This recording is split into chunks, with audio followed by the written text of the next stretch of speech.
ආයුබෝවන් පුතේ මම දැන් ඔයගොල්ලන්ට සූදානම් වෙන්නේ 10 ශ්‍රේණියට ඔන්ලයින් ඔස්සේ ලබා දුන්නු බහුවර්ණ 40 MCQ පේපරේ සාකච්ඡා කරන්න. ඒ කියන්නේ බහුවර්ණ සාකච්ඡා කිරීම සඳහා ඒකෙදී මම ප්‍රශ්නයෙන් ප්‍රශ්නයට සාකච්ඡා කරනවා.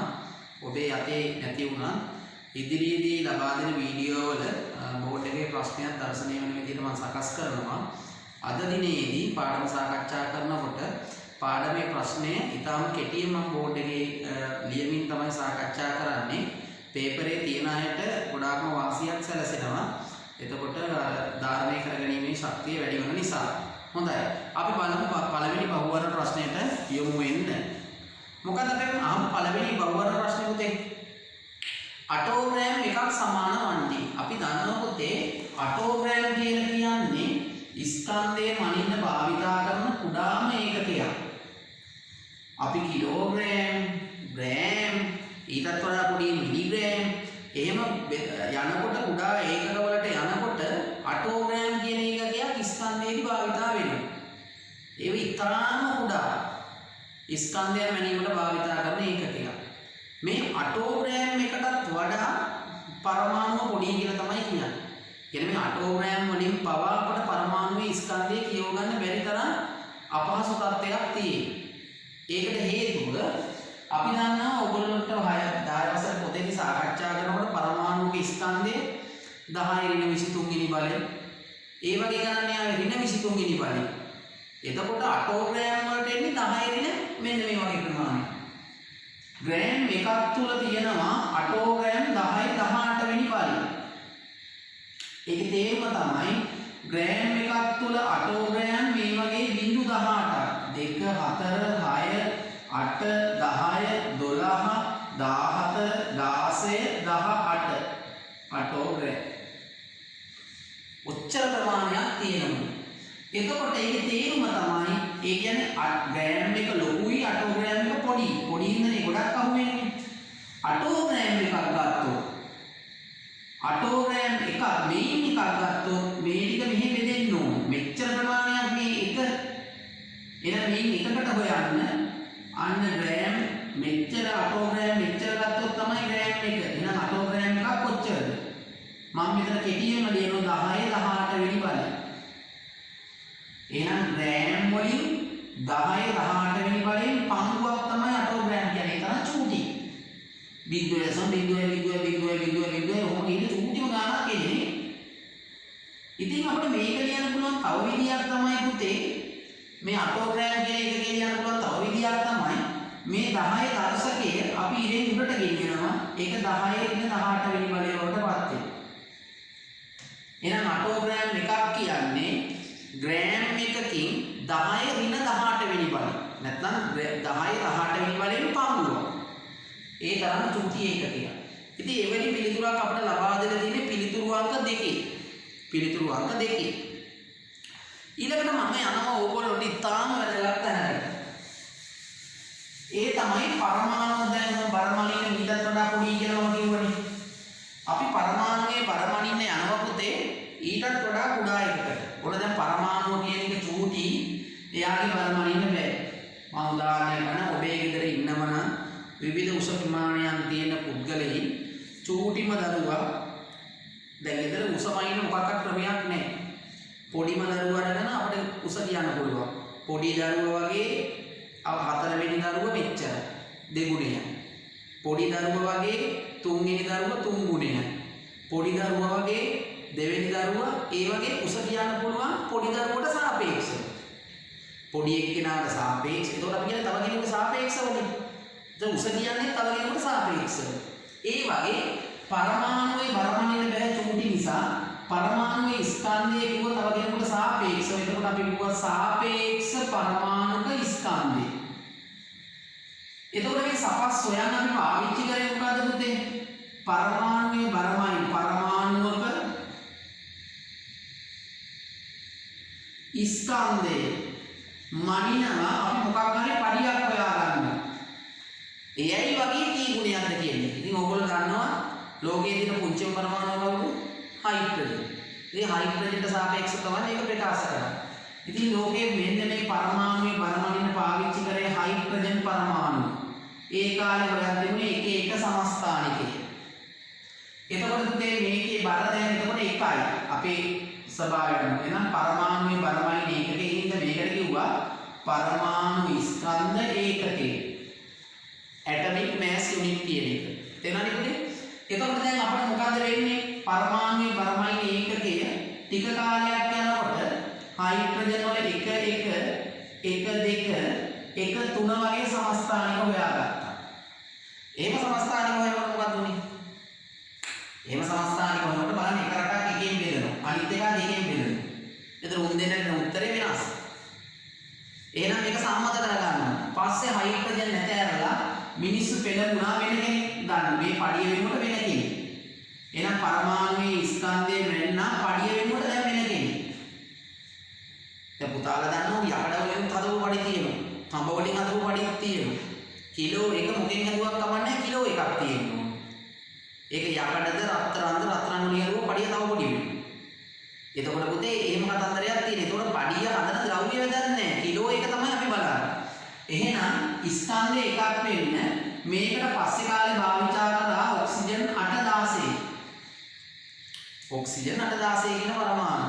දැන් එයා ස්කන්ධයේ කියන්නේ 16යි. එහෙනම් 16 කීයක් කරන්න ඕනේ? එකක් කරන්න ඕනේ. 16 එකක් කරන්න මේ ස්කන්ධයෙන් 16න් පංගුවක් ගත්තා. එතකොට එකයි. 16 16න් බෙදුවොත් එකයි නේ. ඊට පස්සේ ටික කාලයක් යනකොට ඔක්සිජන් 8 16 8 18 කියලා වුණා. මෙන්න කේස් එක තව දැන් මේක දිගින් දිගට මේක යනවා දිගින් දිගටම යනවා. තේරෙනවද? දැන් මේක සම්මත කරගන්න ඕනේ. ඒ සම්මත කරගන්න මොකද පාවිච්චි කරේ? නීතියක් ගෙනාම අපි තවත් වෙනස් වෙන්නේ අපි සම්මතයක් හදාගමු. ඒ තමයි C612 පරමාණු. අර පඩිය වෙනුවට ගත්ත C612. දැන් පුතාලට තේරෙනවා මෙතන ස්කන්ධය 12යිනේ. ඒ 12 එක කරන්න එපා. මේනේ පඩිය ප්‍රමාණ ස්කන්ධ එකයිනේ. අන්න 12 එකක් කරන්න තමයි අපි වැඩි කරේ 12න් එක. අන්න පරමාණු ස්කන්ධය විදුව C612 පරමාණු ස්කන්ධය 12න් එක. එතකොට මෙන්න මේ ගත්ත පඩියට තමයි අපි කියන්නේ පරමාණුවේ පරමාණු ඒකකය පරමාණු ස්කන්ධ ඒකකය. එහෙනම් පරමාණු ස්කන්ධ ඒකකය කියන්නේ කොච්චරද කියන උදෙන් අපි අහලා තියෙනවා C612 පරමාණු ස්කන්ධේ 12න් පංගුවකට තමයි පරමාණු ස්කන්ධ ඒකකය කියන්නේ. එවැනි උත්තරයක් ලබා දීලා තියෙනවා. උත්තරය ගියේ 4 වෙනි උත්තරේ. දෙවෙනි ප්‍රශ්නේ නම් උත්තරේ 4. ඔබ දැන් කාට හරි දැන් මේක අපි හිතන්නකො මේ පේපර් එක ලැබුණේ නැහැ කියලා දැන් අලුතෙන් එකතු වෙච්ච දරුවෙක් හිටියෝ. එයාට අපි මේකේ ලින්ක් එක දාන්නම්. වීඩියෝ එක බලනකොට වීඩියෝ එකේ විස්තර වෙන කොටසක් අපිට තියෙනෝනේ. එතකොට අපිට ඒකෙදි බලා ගන්න පුළුවන් මම ලින්ක් එක ලැබෙන්න සලස්වන්නම්. ඒතකොට මේ ලින්ක් එක ක්ලික් කරාම ප්‍රශ්න පත්‍රය ඔබට බලා ගන්න පුළුවන් හැකියාව තියෙනවා. එතකොට වඩා පැහැදිලි වෙයි මේ වැඩේ කරගෙන යන්න. හරි. අපි යනවා තුන්වෙනි ප්‍රශ්නෙට පුතේ. එනම් මූලද්‍රව්‍යක සාපේක්ෂ පරමාණුක ස්කන්ධය 16ක්. ඒ වල ග්‍රෑම් 32ක තිබෙන ඒ පරමාණු ගණන. හරිනේ. ඔන්න බලන්න තුන්වෙනි ප්‍රශ්නේ කියනවා ඒ කියලා පරමාණුවක් තියෙනවලු එයාගේ ස්කන්ධය මොකද්ද? සපස් සාපේක්ෂ පරමාණුක ස්කන්ධය 16ක්. පුතාලා දන්නවා කවුරු හරි කෙනෙක් සාපේක්ෂ පරමාණුක ස්කන්ධයේ ග්‍රෑම් වලින් ගත්තොත් එතන තියෙනවා මවුල එකක්. ඕනම මවුලක මෙන්න මෙච්චර අවගාඩ්‍රෝ සංඛ්‍යාවක් ඉන්නවා. පරමාණු ගත්තොත් පරමාණු මවුල සාපේක්ෂ පරමාණුක ස්කන්ධය ගත්තොත් මෙතෙන්ට එන්නේ පරමාණු මවුල. ඕනම පරමාණු මවුලක ඉන්නේ පරමාණු. ඔක තමයි සාමාන්‍ය පොදු කතන්දරය.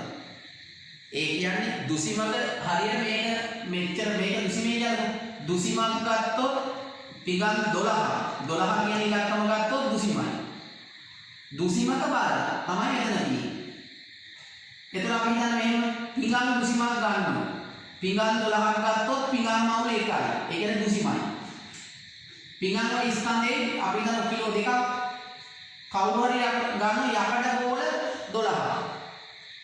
එතකොට යකඩ බෝල දුසින් එකයි. හැබැයි යකඩ බෝල 12 බර අර කිලෝ දෙකට සමාන වෙන්නේ නැහැ. මොකෝ එක එක පරමාණු වෙනස්. පුතාලා තේරුම් ගන්න මොකද්ද? මෙච්චර ප්‍රමාණයක් ගත්තොත් මෙච්චරයි මවුලේ. මේ ඉලක්කම වෙනස් වෙනවා. පරමාණුවෙන් පරමාණු. හරි අපි බලමු දැන් මොකද වෙන්නේ කියන එක පුතේ. සාපේක්ෂ පරමාණු ස්කන්ධය 16. එහෙනම් ග්‍රෑම් 16ක් ගත්තොත් මවුල එකයි. ඒ මවුල එකේ ඉන්න ඔච්චර. දැන් අපෙන් අහන්නේ ග්‍රෑම් 31ක් ගත්තොත්. එහෙනම් අපි දන්න දේ මොකද්ද? ග්‍රෑම් 16ක් ගත්තොත් එක මවුලයක් නම් ඒ කියන්නේ අපි අහන්නේ පරමාණු ගානනේ. ග්‍රෑම් 16ක ඉන්නව නම් පරමාණු අවගාඩ්‍රෝ සංඛ්‍යාව අපිට ග්‍රෑම් කීයකද පුතේ හොයන්න තියෙන්නේ? 32. මොන 32කට කොච්චර? 16ව 2යි. එහෙනම් අවගාඩ්‍රෝ වැඩි කරන්න 2. ඉතින් සුළු කරන්න නැති උත්තරයක් තමයි උත්තරේට දීලා තියෙන්නේ. අවගාඩ්‍රෝ වැඩි කිරීම 2 උත්තරේ එන්න ඕන. එහෙනම් උත්තරේ තුන්වෙනි එකට 2 තමයි ගන්න. දෙවෙනි උත්තරේ තමයි මේ උත්තරයක් තියෙන්නේ. මේ බලන්න 16 1යි 16 2යි. අවගාඩ්‍රෝ සංඛ්‍යාව 2කින් වැඩි කරාම හරි. එහෙනම් පිළිතුරු අංක කීයේ? අපිට ලැබෙනවා 2. ඊළඟට මම යනවා 4 වෙනි ප්‍රශ්නෙට. 4 වෙනි ප්‍රශ්නේ මොකක්ද බලන්න කියලා තියෙන්නේ පුතේ? 4 වෙනි ප්‍රශ්නේ කියලා තියෙනවා මෙහෙම කතාවක්. බේරියම් ෆොස්ෆේට් යනු බේරියම් ෆොස්ෆේට් වල සූත්‍රය දීලා තියෙනවා. බේරියම් ෆොස්ෆේට් මවුලක තිබෙන ඔක්සිජන් පරමාණු මවුල ගණන. බේරියම් ෆොස්ෆේට් අපිට දීලා තියෙනවා බේරියම් වල ධන 2 ෆොස්ෆේට් වල ඍණ 3. ඒ තුන මෙතෙන්ට ආවා. මේ සංයුක්තාවයේ දෙක මෙතෙන්ට ගියා. ඉතින් බේරියම් අපිට සිලබස් එකේ හමු වෙන්නේ නැහැ. ඒ හින්දා බේරියම් වල සූත්‍රය අපිට ගානෙන් දීලා තියෙනවා. ඊට පස්සේ අපෙන් අහන කතාව තමයි මේන් මවුලයක් ගත්තොත්. ඒ කියන්නේ මේන් මල්ලක් ගත්තා කියන්නකො. මේන් අපි දැන් මල්ලක් ගත්තා කියන්නකො. මේන් 3 දෙනෙක් ඉන්නවා. මේන් දෙන්නෙක් ඉන්නවා. මේන් 4ේව 2ක් ඉන්නවා. මේන් පෝර බෑග් ගත්තා කියන්නකො. අපි දැන් පෝර බෑග් වලින් කොට කාලා තිබුණා කියන්න. මේව ගන්න පෝර බෑග් වලින් ගන්නයි කියන්නකො. පෝර බෑග් 3යි. මේන් පෝර බෑග් 2යි. මේන් පෝර බෑග් 8යි. ඒ ඉලක්කම ගැන පුතාලා බය වෙන්න එපා. මොකද්ද වෙන්නේ කියලා බලන්නකො. මේක මවුලයක් නම් ඉන්නේ මවුලේ කියන වචනේ අමතක කරන්න. මෙන්න මේ සූත්‍රය ගත්තොත් ඒක හැදිලා තියෙන්නේ බේරියම් පරමාණු 3ක්. ෆොස්ෆරස් මෙතන තියෙන දෙකෙන් වැඩි වෙනවා. ෆොස්ෆරස් පරමාණු 2යි. ඔක්සිජන් පරමාණු 8යි. කොහොම තමයි හැදිලා තියෙන්නේ. තනියෙන් කෙනෙක් ගත්තොත් පරමාණු වලින් හැදිලා තියෙන්නේ. ඒ වගේ ගෝණි ගත්තොත් මේන් ගෝණි 3ක් එකතු වෙනවා. මෙහෙම එන්නේ. ගන්න ඒක කියන්නේ අපෙන් අහනවා මවුලයක් ඇතුලේ ඉන්න ඔක්සිජන් ප්‍රමාණය 4 වෙනි කට්ටිය 8යි. 4 වරක් 8යි. right? පස්වෙනි ප්‍රශ්නෙට යනවා. තවත් ඔන්න රසායන විද්‍යාවට බලන තමයි පළවෙනි ප්‍රශ්න පහම වැඩිලා තියෙන්නේ. දැන් බලන්න මොකද්ද වෙන්නේ කියන එක පුතේ. ග්ලූකෝස් මවුල 0.25ක ස්කන්ධය. ඔන්න මම ප්‍රශ්නේ කෙටියෙන් කියනවා ඉක්මනින්. ග්ලූකෝස් මෙන් මවුල 2.5ක ස්කන්ධය. මවුල 2.5ක ස්කන්ධය. දැන් අරගෙන අපි ඉස්සරහ මවුලේ ස්කන්ධය හොයමු. මේ මවුලේ ස්කන්ධය හොයන්න එක් එක් පරමාණුවේ සාපේක්ෂ පරමාණු ස්කන්ධයේ බීජයි. කාබන් පරමාණුන් 12ක් බරයි 12 ඒවා 6යි. ඒකට එකතු කරන්න හයිඩ්‍රජන් වල බර 1යි සපස් 1යි ඒව 12ක් තියෙනවා. එකතු කරන්න ඔක්සිජන් පරමාණුන් 16ක් බරයි ඒ විභාගෙන් දෙනවා පුතේ 16 කියන්නේ 6යි. දැන් අපි සුළු කරමුනේ 12 වරක් 6 72යි 1 වරක් 12 12යි. අපි හිතන්නකෝ මේ 6 වරක් 6 36යි 3ක් ඉතුරු 6 වරක් 1 6යි අර 3යි 9යි. ඔන්න බලන්න ඉතින් මගේ සුළු කිරීම ටිකක් වෙනස්. එහෙනම් හොඳට බලන්න. 96යි 2යි 98යි 98යි 2යි 100යි. 100යි 70යි 170යි 170ට 10ක් එකතු කරාම 180යි. එහෙනම් එක මවුලයක් ගත්තොත් ග්‍රෑම් කීයද පුතේ? 180. එහෙනම් එක මවුලයක් ග්‍රෑම් 180 මවුල 0.25 කොච්චරද? මවුල වලට මවුල කැපෙනවා. ඔබේ ගණිතයේ දක්ෂතාවය මත ඔබට මේක සුළු කරන්න පුළුවන්. මට පුළුවන් වුණා මේක 25න් වැඩි කරලා දශම ස්ථාන දෙකක් වම් පැත්තට තියන්න. ඔන්න මම තියෙනවා මෙහෙම. තව ළමයෙකුට පුළුවන් මෙහෙම කරන්න. මොන බලන්න 100න් උඩට වැඩි කරනවා යටත් වැඩි කරනවා 100. ඔන්න බලන්න එක කරගෙන 25 මේකෙන් වැඩි කරනවා 25 වල බිඳුව 25 ඒව 8ක් 25 ඒව 4ක් 100යි 8ක් 200යි 200න් බිඳුව 20ක් ඉතුරු 25 වරක් එක 25යි 25යි මේ 20යි 45යි දශම ස්ථාන දෙකක් වම් පැත්තට තියෙනවා. එහෙනම් රෑම් 45ක්. නැත්තම් ළමයින්ට මෙහෙම හිතන්න පුළුවන් පුතේ. දශම 2.5 කියන්නේ කීයේ? 4න් 1යි. වැඩි කරන්නේ 180යි. එහෙනම් 184න් බෙදන්න 4 වරක් 4 16යි. දෙකක් ඉතුරු 20ට 4 වරක් 5යි. සුළු කිරීම ඔබ අතේ තියෙනවා. එහෙනම් උත්තරේ එනවා රෑම් කීයක්? 45. කීයක් එනවද? රෑම් 45 කියන පිළිතුරු පුතේ අපට තියෙනවා පිළිතුරු අංක 2. පස්වෙනි එකට ගියේ පිළිතුරු අංක 2. හරි අපි දැන් යනවා පුතේ ප්‍රශ්නාංක ගියේ 6ට. බලන්නකො සෛල සංවේදනයන් ජීවී භවයේ ලක්ෂණයක්. ඇත්තනම ජීවියෙක් කියන නම් ඔයලා දන්නවා තනි සෛලයක් හරි තියෙන්න ඕන. ලෝකේ ඉස්තරලාම වේම ජීවින් තමයි ඒක සෛල කියන්නේ. ඒවා මහා පරිමාණයෙන් කතා කරලා තියෙනවා 8 වසරේ ඉඳලමනේ ජීවියෙක් වෙන නම් අනිවාර්යයෙන්ම සෛලයක් කියන එකක් තියෙන්න ඕන. දැන් ඒකනේ පුතේ වෛරස් සලකන්නේ නැත්තේ ජීවියෙක් කියලා. උට සෛල සංවිධානයක් නැහැ. උගේ ඇඟ ඇතුලේ වෙන වෙනම වැඩ තොගයක් කෙරෙන්නේ නැහැ. ජීව ක්‍රියා ටික ඔක්කොම සිදු වෙන්නේ නැහැ. ප්‍රජනනයේ ඇරෙනකොට වෙන කිසිම ජීව ක්‍රියාවක් එයාගේ ඇඟ ඇතුලේ වෙන්නේ නැහැ. ඒතකොට ජීවියෙක් වෙන්න නම් මොකක් වෙන්න ඕනේ? ජීවියෙක් වෙන්න නම් එයා ජීව ක්‍රියා සිදු කරන්න ඕනේ. එහෙම ජීව ක්‍රියා සිදු කරන්න නම් තියෙන්න ඕන අඩුම තරමේ පන් සෛලයක් හරි. ඉතින් අපිට කියනවා ජීවී භවයේ සෛල සංවිධානයේ ජීවයේ ලක්ෂණයක්. සෛල සංවිධානයක් දක්නට නැත්තේ වෛරස්. වෛරස් වල නැහැ. එහෙනම් පළවෙනි උත්තරේම හරි. දෙවෙනි එකේ තියෙන ශාක. ශාක කොච්චර ජීවි ලක්ෂණ වෙන්නවද? ශාක වල ජීවි ලක්ෂණ තියෙනවා. ශ්වසනය කරනවා, බහිස්රාවය කටයුතු කරනවා, ඊළඟ ආහාර නිෂ්පාදනය කරනවා නේ. කොච්චර දේවල් සිදු වෙනවද? වර්ධනය සිදු වෙනවා. ගුණණය කියන්නේ ප්‍රජනනය ඒක වෙනවා. සතුන්ගේ මේ ඔක්කොම වෙනවා. ඇල්ගී කියන්නේත් එහෙමයි. ඇල්ගී වර්ධනය වෙනවා. ඇල්ගී ප්‍රජනනයෙන් ව්‍යාප්ත වීම සිදු වෙනවා. ඇල්ගී ශ්වසනය කරනවා. ඇල්ගී ආහාර නිෂ්පාදනය කරනවා. එතකොට පුතේ මේ දේවල් සිදු වෙනවා. ඒතකොට ජීව ක්‍රියා ඒක ඇතුලේ සිදු වෙනවා. එහෙනම් ගන්න වෙන්නේ උත්තරේ 1 6 1.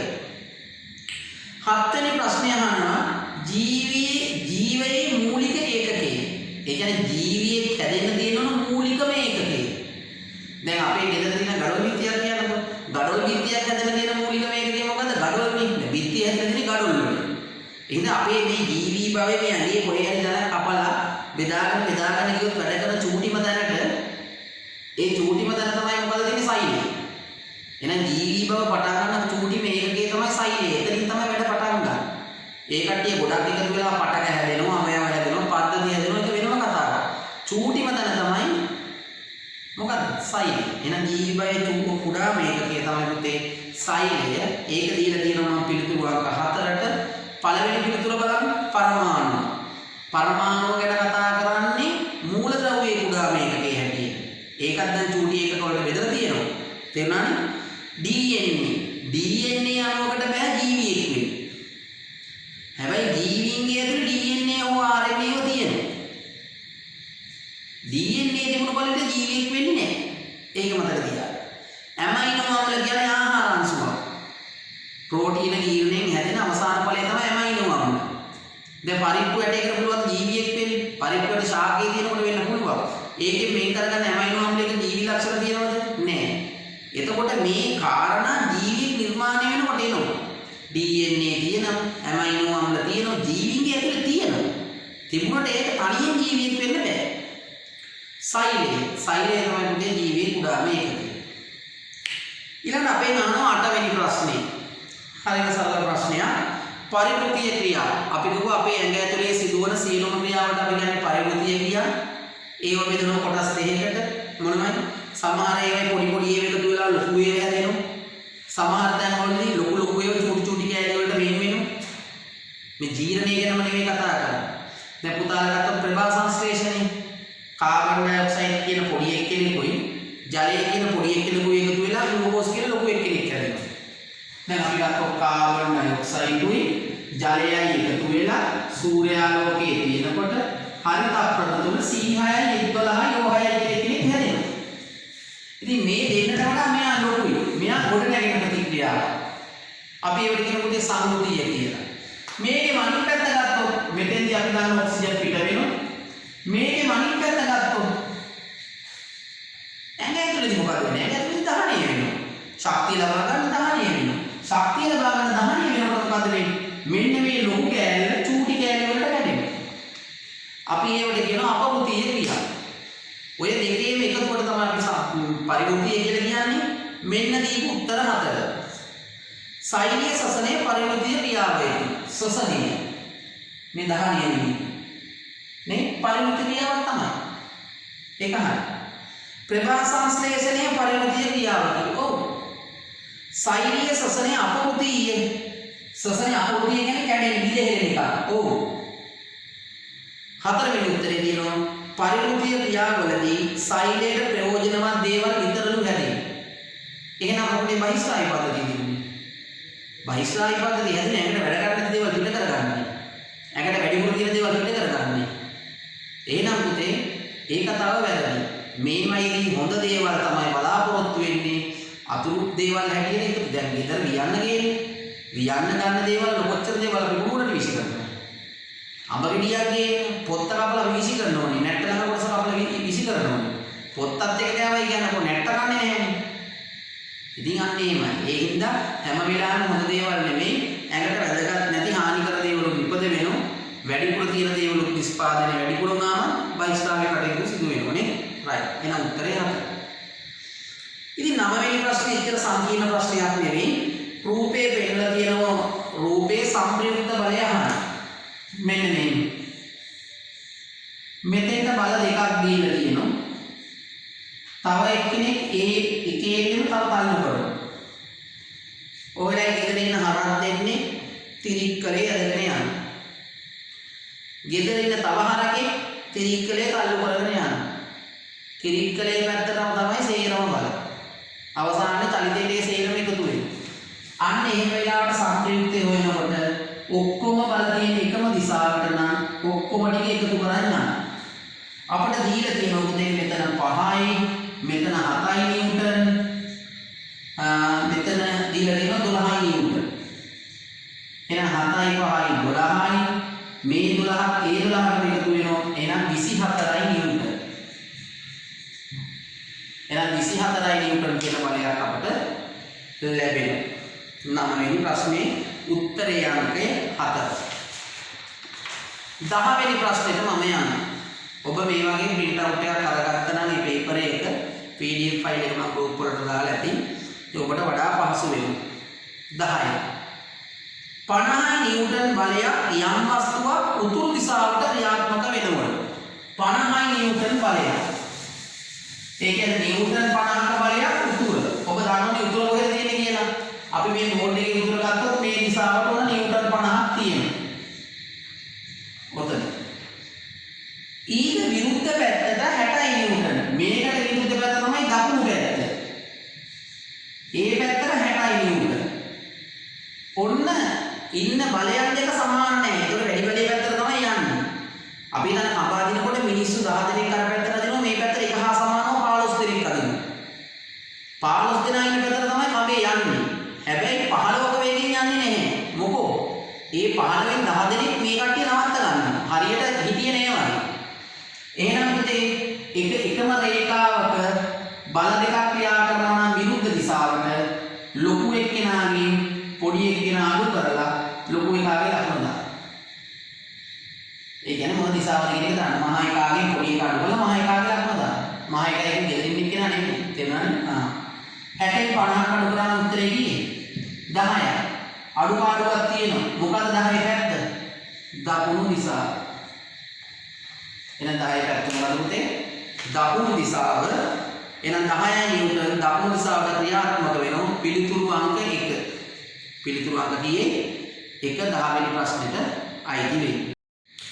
හොඳයි පුතේ අපි යනවා දැන් කීවෙනි ප්‍රශ්නෙට? 11 වෙනි ප්‍රශ්නේ. 11 වෙනි ප්‍රශ්නේ තාලා තියෙන්නේ සම්ප්‍රයුක්ත බලය ශූන්‍ය වෙන්නේ නැත්තේ. ඉතින් එක බලයක් දීලා තියෙනවා පුතේ මේ වගේ දෙපැත්තට සමාන බල දෙකක්. 12 නිව්ටන් 12 නිව්ටන්. අපි දන්නවා දෙපැත්තට අදිනකොට ලොකු එක්කෙනාගේ පොඩි එක්කෙනා අඩු කරනවා. එහෙනම් මේක කැපෙනවා. එහෙනම් මේක ශූන්‍යයි. ඊළඟ එකේ දීලා තියෙනවා මෙහෙම. මෙතනින් 5 දෙනෙක් තල්ලු කරනවලු මෙතනින් 5ක් තල්ලු කරනවා. ඒතකොට මේ පැත්තට 10 දෙනයි මේ පැත්තෙන් 6 දෙනයි මේ පැත්තෙන් 4 දෙනයි. එතකොට මේ පැත්තට ඔක්කොම 10යි මේ පැත්තටත් 10යි. එහෙනම් එකක් කොහටවත් යන්නේ නැහැ නේ. ඊළඟට එකක් දීලා තියෙනවා මේ පැත්තටත් 10යි මේ පැත්තටත් 10යි. කොහටවත් යන්නේ නැහැ. පහළට 10ක් යොදනවා ඉහළටත් 10ක් යොදනවා. කොහටවත් යන්නේ නැහැ නේ. එහෙනම් මේ අවස්ථා තුනේම සම්ප්‍රයුක්තයේ ශූන්‍යයි. එහෙනම් උත්තරේ වෙන්න ඕනේ කීයේ? උත්තරය අංක 4. මෙන්න මෙහෙම ත්‍රිකෝණයක් වගේ තියෙයි. ඉතින් මේක සම්ප්‍රයුක්ත බල ඇති වෙන්න නම් මෙන්න මෙහෙම එක දිශාවකට තිබුණොත් මේක සම්ප්‍රයුක්තයේ ශූන්‍යයක් වෙනවා. මේක එකට ඊතරේ අනිත් පැත්තට තමයි දීලා තියෙන්නේ. ඔය ආකාරයෙන්. සමාන ඔය විදියට නෙවෙයි දීලා තියෙන 4 වෙනි උත්තරේ දීලා තියෙන්නේ මෙන්න මේ විදියට බල දෙක දෙපැත්තට. හැබැයි මෙතන 10යි නිව්ටන් මෙතනත් 10යි නිව්ටන්. සමහර පුතාලට හිතෙනවා 10ට 10 කැපෙනව නේද කියලා. නැහැ පුතේ මේ බල දෙක ක්‍රියාත්මක වෙන්නේ එකම රේඛාවක නෙමෙයි. පුතාලට මතකේ ටැප් එකක් ගන්න අවස්ථාවක්. මේ ටැප් එක අරගෙන ටැප් එක කරකවෙනෝනේ. මේ ඇඟිල්ලෙන් මෙහාට යොදන බලය එහාට යොදන බලය සමානයි. හැබැයි කරකවෙනවා. මෙන්න මෙතන බල යුක්මයක් ක්‍රියාත්මක වෙනවා. එතකොට භ්‍රමණාචරණයක් ඇති වෙනවා මේකේ. ඒ හින්දා මේ අවස්ථාව ඉස්සලා ඉන්නවා කියන්න බෑ. මේ දෙන්න එකම රේඛාවක තිබුණා නම් ඉස්සලා වෙන්න පුළුවන්. එහෙනම් උත්තරය යන්නේ 4 වෙනවා. ඔන්න 12 වෙනි ප්‍රශ්නේ බල සම්ප්‍රයුක්තයෙන් මම දාලා තියෙන්නේ. ඒ 12 වෙනි ප්‍රශ්නේ අපි ගත්තොත් පුතේ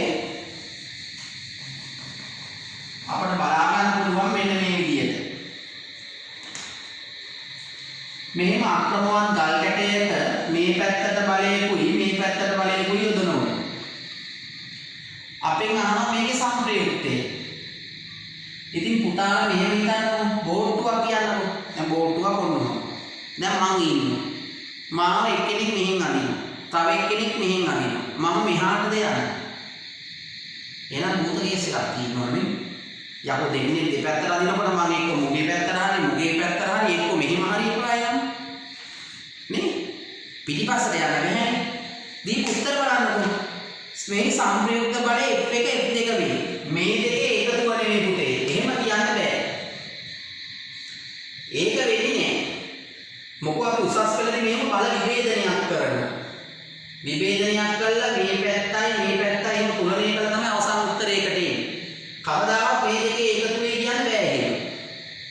ඊට පස්සේ කියනවා සම්ප්‍රයුක්තය ලබා ගැනීමට විශාල බලය කුඩා බලය. විශාල බලය කුඩා බලය අඩු කරන්නේ එකම රේඛාවක දෙපැත්තට තියෙනකොට. ඒකත් වෙන්න බෑ. සම්ප්‍රයුක්තය ඇතිවන්නේ F1 සහ F2 අතරින් ඊට විරුද්ධවය. F1යි F2යි අතරින්. ඒ කියන්නේ මෙන්න මේ අතරින්නේ. මේවට විරුද්ධවලු මෙහාට. එහෙම වෙනව කොහොම වුණොත් මේ දෙන්නගේ බලය ඉස්සර කරන්න නම් මේ පැත්තට බලයක් හදන්න පුළුවන්. ඒ ශූන්‍ය සමතුලිත කරන්න. සමතුලිත කරන්න තමයි මේ පැත්තට බලයක් දෙන්න ඕනේ.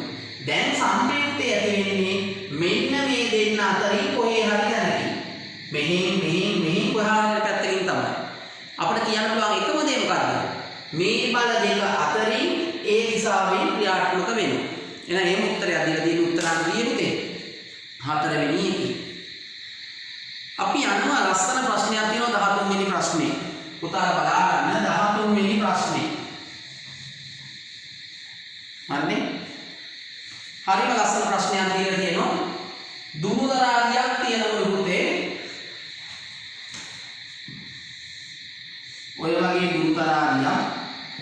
ඒ දුරතරාගියට එල්ලලා තියෙනවලු නිව්ටන් 20ක්.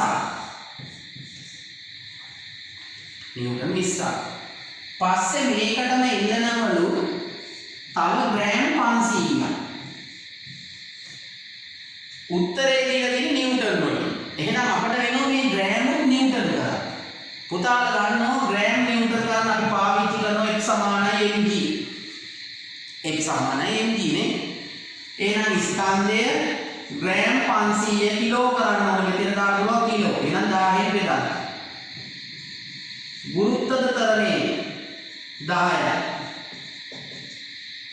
එහෙනම් බිංදු දෙකට බිංදු දෙක ගියා, මේකට මේක ගියා. එහෙනම් 5යි. එහෙනම් මෙයා වෙනකොට දාන්න පුළුවන් තනියේ කෙනා තමයි නිව්ටන් 5. එහෙනම් ඒ බරත් එන්නේ 15ට. එහෙනම් 20යි 5යි එකතු කරාම ගියේ 25යි. ඉතින් එහෙම උත්තරයක් අපිට බලා ගන්න පුළුවන් පුතේ. කීවෙනි එකේද 25 පළවෙනි උත්තරේම දීලා තියෙනවා. ඊළඟට යනවා 14 වෙනි ප්‍රශ්නයට. ඔය බලපූර්ණේ ගොඩක් නේ බලපූර්ණේ නෝ සම්පූර්ණ වීඩියෝ එකක් කරලා දාලා YouTube එකට ඔයගොල්ලන්ට බලන්න පුළුවන් අධ්‍යයන 3ක් යටතේ. එතකොට රූපේ තියෙනු සැහැල්ලු ගන්න. දැන් ගන්න සැහැල්ලු නම් බය වෙන්න දෙයක් නැහැ. එයාට බරක් නැහැ. එයා මෙහෙම එක තැනකින් මෙහෙම එල්ලලා තියෙනවනේ. එතකොට 1 මීටර 2යි මෙහෙම. තව බරක් එල්ලලා තියෙනවා මීටරයක් දුරින්. මෙතෙන්ටත් බරක් එල්ලලා. ඒක 10යි මීටර. මේක F ලු. ඉතින් දැන් මේ ගන්න තුලනේව තියෙන නයියනේ බැලන්ස් එකේ තියෙනවා. හෙල්ලෙන්නේ නැතුව. පුතාලා ගන්නවා මෙහින් අදිනකොට මේ වස්තුව මෙහාට කරකැවෙනවා. මෙයා මෙහාට අදිනකොට මේ වස්තුව මෙහාට කරකැවෙනවා. මගේ අත් දෙක මෙහෙම තියෙනවා. කවුරු හරි මේ මගේ අතේ ඉන්නවා මම මෙහෙම ඇදෙනවා. මේ අතේ කවුරු හරි ඉන්නවා මම මෙහෙම ඇදෙනවා.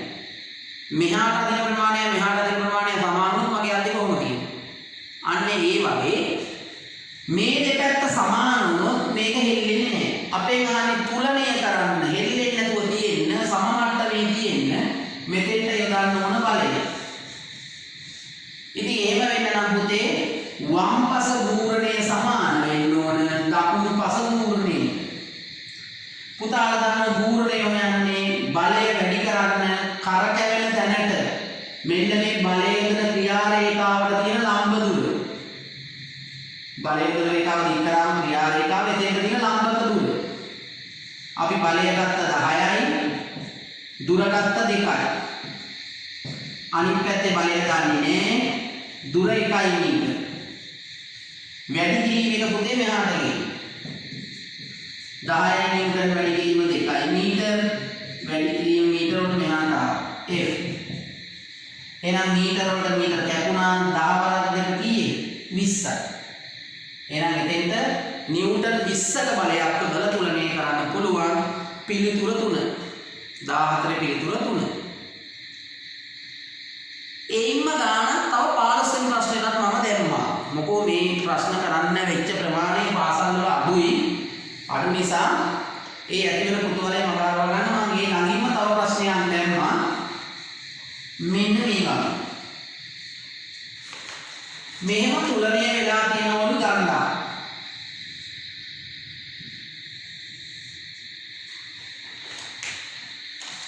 ඒ දණ්ඩ මත සෙන්ටිමීටර 10ක් දුරින් 10යි සෙන්ටිමීටර දුරින් මෙහාට බලයක් යොදමු. බරක් එල්ලලා තියෙනවා 20යි නිව්ටන්. ඔහම බරක්. තව මේ පැත්තට අදිනවා තව එකකින්. ඒ බලය ගන්නේ නැහැ මම F කියලා දාන්නම් නිකන්. අපට කියනවා සැහැල්ලු ගානක් එහෙනම් බරක් නැහැ ගන්නට සෙන්ටිමීටර 40ක් දිගයි. එහෙනම් මේක 10 නම් මෙතෙන්ට ඔක්කොම කියනවා 40ක්. 20යි නිව්ටන් බරක් එල්ලා තුලණය වෙන්න තියෙනවා පාඨාංකය. පුතාලට තේරෙනවා මේක මෙතනින් තමයි කරකැවෙන්නේ. එහෙනම් මෙතන තමයි භ්‍රමණ අක්ෂය. මෙයා මේ පැත්තට දකුණට කරකවනවා. දකුණට මේ ඊය පල්ලයට පාත් වෙන්නේ නැති වෙන්නේ අනිත් එක්කලා උඩට කරකවන්න. මේ පැත්තට දක්ෂිණාවර්තව කරකවන එකයි වාමාවර්ත කරකවන දුරනේ සමාන වුණොත් මේක බැලන්ස් එකේ තියෙනවා. එහෙනම් අර වගේම මේකේ වම් පස පූර්ණය සමාන කරන දකුණු පස පූර්ණය. ඇත්තටම වම දකුණ ගන්න බැහැ. අපිට මේකට ගන්න වෙන්නේ පහළට දක්ෂිනාවර්ත පූර්ණය මේක වාමාවර්ත පූර්ණය. දක්ෂිනාවර්ත පූර්ණය සමාන කරන වාමාවර්ත පූර්ණය. ඔන්න බලය වැඩි කරන්න කරකැන තැන ඉඳලා මෙන්න මේ ක්‍රියා රේඛාවට තියෙන ලම්බ දුරේ. බලය නිව්ටන් 20යි. මෙන්න මේ රේඛාවට තියෙන පුතේ සෙන්ටිමීටර 10ක්. ඇත්තටම අපි මීටර කරන්න ඕන. මේකේ බලය ආපු හින්දා සෙන්ටිමීටරම තියෙන හැටියක් කමන්නේ ඒකට කැපිලා යනවා. ගණන් හදනකොට අපි මීටර කරනවා සාමාන්‍යයෙන් 100ෙන් බෙදලා. මෙතන බලය ගන්නේ නැහැ. දුර අපි ගන්නවා මෙතන ඉඳලා මෙතෙන්ට දිනවා 40ක්. දැන් පුතාලට තේරෙනවා 20 10ෙන් වැඩි කරාම 200යි. නිව්ටන් සෙන්ටිමීටර. මම මීටර නොකරේ මෙතන එකකට කැපෙන නිසා. වැඩි වීම 40 මෙහාට ගේනවා බෙදෙනවා. එහෙනම් සෙන්ටිමීටර වලට සෙන්ටිමීටර කැපුණා. බිඳුවට බිඳුව කැපෙනවා. 24න් බෙදුවොත් උත්තරේ කීයද? 5. එහෙනම් නිව්ටන් 5ක බලයක් එනකොටින් ඒ වස්තුව සමතුලිතව කරගන්න පුළුවන්. තේරුණානේ? right. එහෙනම් උත්තරේ 5. ප්‍රශ්නාංක එක මේ උත්තර පිළිතුරු අංක එකේම එක තියෙනවා. ඊට පස්සේ දැන් මේ ප්‍රශ්න බය කරන හැටි මුර්ජියනිය ස්පැනර් එක කියලා ඔය කියන්නේ. දැන් රූප සරහනක් දීලා දෙනවා ස්පැනර් එකේ. ස්පැනර් එකේ රූප සරහනක් දීලා එක එක විකාර කරනවා ඉතින් ඒකම දේ. දැන් අර ප්‍රශ්න වල මේ චූටි වෙනසක් තිබුණ ඉහළ පහරට ගියා. මෙන්න බලන්න ස්පැනර් එක. මම ඉතින් සරලව ස්පැනර් එක අඳින්න. ඔන්න ඔහම අඩුවක් තියෙනවා. ඒකේ මෙතන ඉඳලා මෙතෙන්ට තියෙනවලු සෙන්ටිමීටර 30ක්.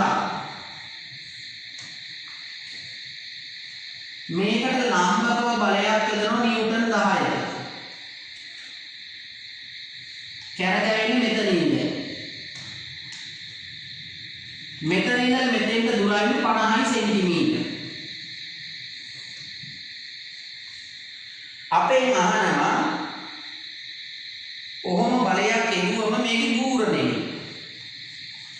ගූර්ණය සමානයි පුතේ මොකද්ද?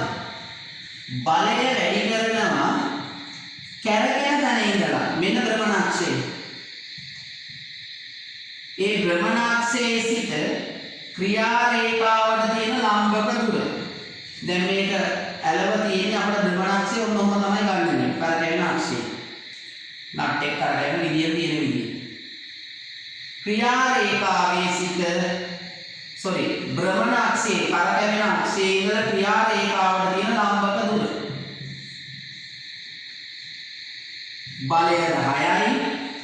මෙතන ඉඳලා මේ දුර ලම්බක නැහැ. මේකේ රේඛාව ක්‍රියා රේඛාව. මෙතන තියෙන්නේ අංශක 90 කෝණයක් නෙමෙයි. මෙන්න මේ රේඛාව ඇද්දොත් මේකට මේක අංශක 90යි. එහෙනම් මේ ලම්බ දුර තමයි පුතේ ගන්න ඕනේ. එහෙනම් සෙන්ටිමීටර කියේ ගන්නේ 30. අන්න පුතාලා බුද්ධිමත් වෙන්න ඕන. මේකේ උත්තරේ දීලා තියෙන නිව්ටන් මීටර. මෙතන දැන් තියෙන්නේ සෙන්ටිමීටර 30. එහෙනම් සෙන්ටිමීටර වලින් උත්තරේ ගෑවිලාවක්වත් නැහැ. එහෙනම් පුතාලා අනිවාර්යෙන් මේක මීටර කරන්න ඕන. සෙන්ටිමීටර මීටර කරන්න 100ෙන් බෙදා. එතන තියෙන එකම දේ ඒක. මේ බිඳුවට මේ බිඳුව ගියා, මේ බිඳුවට මේ බිඳුව කැපුණා. එක්වරක් 3 3යි. නිව්ටන් මීටර. එහෙනම් උත්තරේ එනවා පුතේ කී 3යි නිව්ටන් මීටර. නිව්ටන් මීටර 3යි. 16 වෙනි ප්‍රශ්න. හරිනේ? ඊළඟ බල සමතුලිතතාවය ඒක පොඩි පාඩමක් මේකත් එක්කම ඉවර කරගන්න පුළුවන් එකක්. ඊළඟට බල කීපයක් පුතේ අපිට දීලා තියෙනවා. ඒ බල කීපේ ක්‍රියාත්මක වෙන හැටි බලමු. එකම රේඛාවට බල දෙකක් PP කියලා. තුලිතයි. දෙන්න විරුද්ධ වුණාම කැපිලා යනවා. අංශක 120ක කෝණයෙන් එකම විදියට තුන් පැත්තට බල තුනක් අදිනවා. එතකොට බල විභේදනය කරාම එන පිළිතුරු ශූන්‍යයි. කැපිලා ඒක යන්නේ නිසලව ඉන්න පුළුවන් මේක. සමතුලිත නොවන බල පද්ධතිය. මේක සමතුලිතයි කොහෙවත් යන්නේ තුන් පැත්තට ඇද්දොත් අංශක 120ක කෝණයෙන් කොහාටවත් යන්නේ නැතුව එකම තැන මේ වස්තුව තියෙනවා. මම දැකලා තියෙනවා ටීවී channel වල පෙන්නනවා අර මම ගොඩක් ඉස්සර බලලා තියෙනවා මෙහෙම වලල්ලක් තියලා මෙහෙම නූල් තුන දෙනෙක් එක්ක ඇදගෙන ගිහින් බෝතලයක් උඩින් බෝලේ තියනවා වලල්ල වල තියෙන. මෙහෙම බෝතලයක් තියලා තියෙනවා. ඒ බෝතලේ උඩින් මේක උඩ තියෙන බෝලයක්. බැලන්ස් එකේ ගිහිල්ලා මේ බෝලේ උඩින් තියන්න ඕන. බලලා පල්ලෙහාට යනවා. එතකොට තුන් දෙනාට බල පිළිබඳ අවබෝධය තියෙන්න ඕන. දෙන්නෙක් එහෙම ඇදලා අනිත් එක්කෙනා ඉස්සුව ගමන් මේක ඇලවෙනවා. සමතුලිතව තියෙන්නේ. මෙහෙම බල තුනක් සමතුලිත වෙන්න නම් එක තැනකදී හමු වෙන්න ඕන. තුන් දෙනා එක තලයක තියෙන්න ඕන. එහෙනම් බල පිළිබඳ අවබෝධයක් තියෙන කෙනා බැලන්ස් එකේ ගිහින් ඒක තියෙනවා. ඉතින් මේවා ටීවී එකේ රඟපාන ගියා පුතාලට කොමනා වෙනවා. රඟපාන ගියා වැඩසටහන් වලට එන්න වෙනෝනේ. එතකොට තමයි විඥානය ගැන තේරෙන්නේ බුද්ධිය ගැන.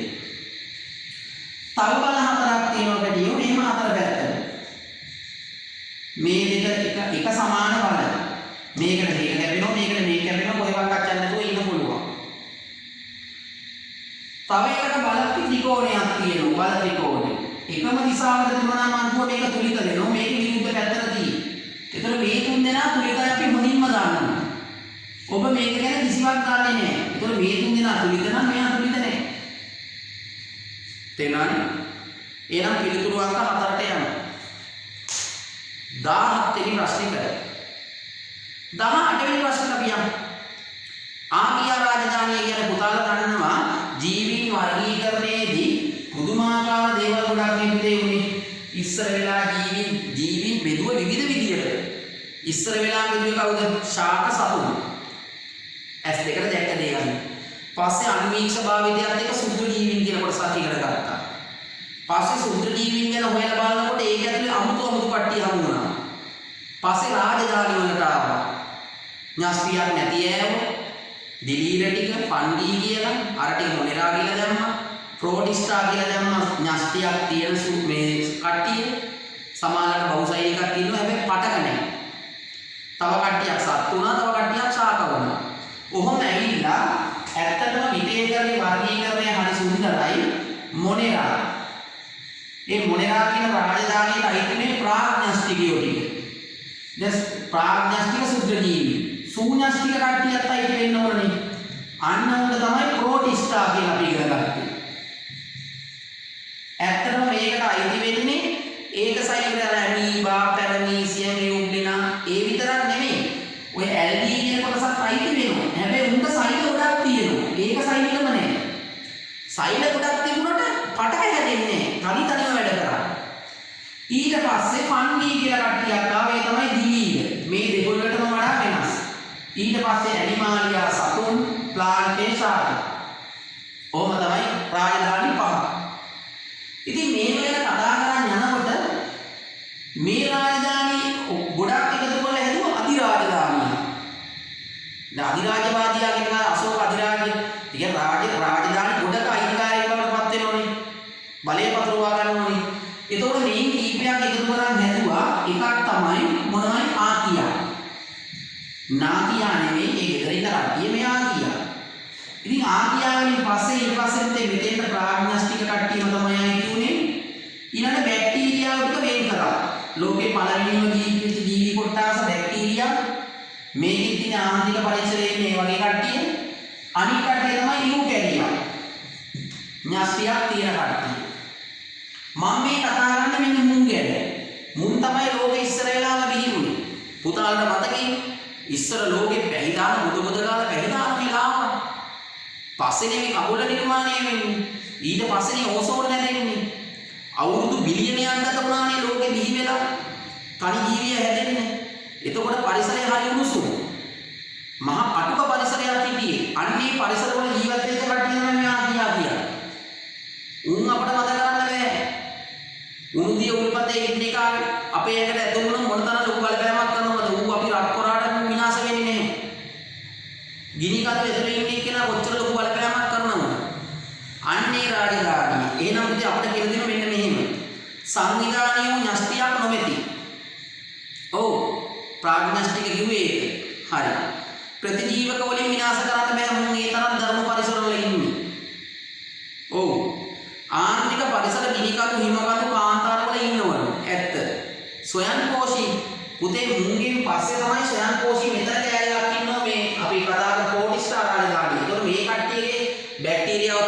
නිෂ්පාදනය කරන තේරුණානේ මේ කට්ටිය මුල බී වෙච්ච කට්ටියට ඕන තරම් කෑම තිබුණා අර ආදී සූපේ තුල. ඒතකොට ඒ කට්ටියට ප්‍රශ්නයක් වුණේ නැහැ. ඊට පස්සේ කට්ටිය තමයි ආහාර නිෂ්පාදනය කොටසට එන්නේ. ඉතින් ඒක තමයි අපිට උත්තරයකට ගන්න වෙන්නේ. උත්තරය අංක 4. 19 වෙනි ප්‍රශ්නේ. පහත කුමන ජීවියා සිලෙන්ඩරේටාවන්ද? සිලෙන්ඩරේටාව කියන්නේ ඔයලා අහලා තියෙනවනේ අර බුහුබා. ඒ කියන්නේ ඔය ගාල්මාල් කියලා කතා කරනවනේ. ඔන්න ඔය වගේ එකක් ඉන්නේ. මෙඩුසයි කියලා තව එකක් ඉන්නවනේ ජෙලිෆිෂ්ලා. මුං ගැන අහන්නේ. සිලෙන්ඩරේටා වංශේ. පසඟිල්ල අපෝනේ. පසඟිල්ල පුතාලට මතකද? පසඟිල්ල අයිති වෙන්නේ ගොඩාක් කට්ටිය මේ වංශයේ මේකට පටලවා ගන්නවා. පසඟිල්ල ඔය තාරකා මාළුව කියලා කියන්නේ වගේ. මුං ඇවිල්ලා එකයි නඩමාට. ගොඩක් ගුරුවරු මේක කතා කරනවා අඩුයි. පොතේ තියෙන කොට හතරට අපිට තියෙනවා සිලෙන්ඩරේ නම් පස්සේ පැති හෙල්මින්තස්. ඊළඟට නෙමටෝඩා වටපණුව. ඊළඟට වාලයිකෙයින් ඇනලීඩා. ඊළඟට මොලුස්කා ආත්‍රෝපෝඩා එකයි නඩේමේටා. එහෙමයි. දිනු වෙලා ඇවිල්ලා මොංගල් වෙච්ච කොටසක් තමයි මෙතන ඉන්නේ.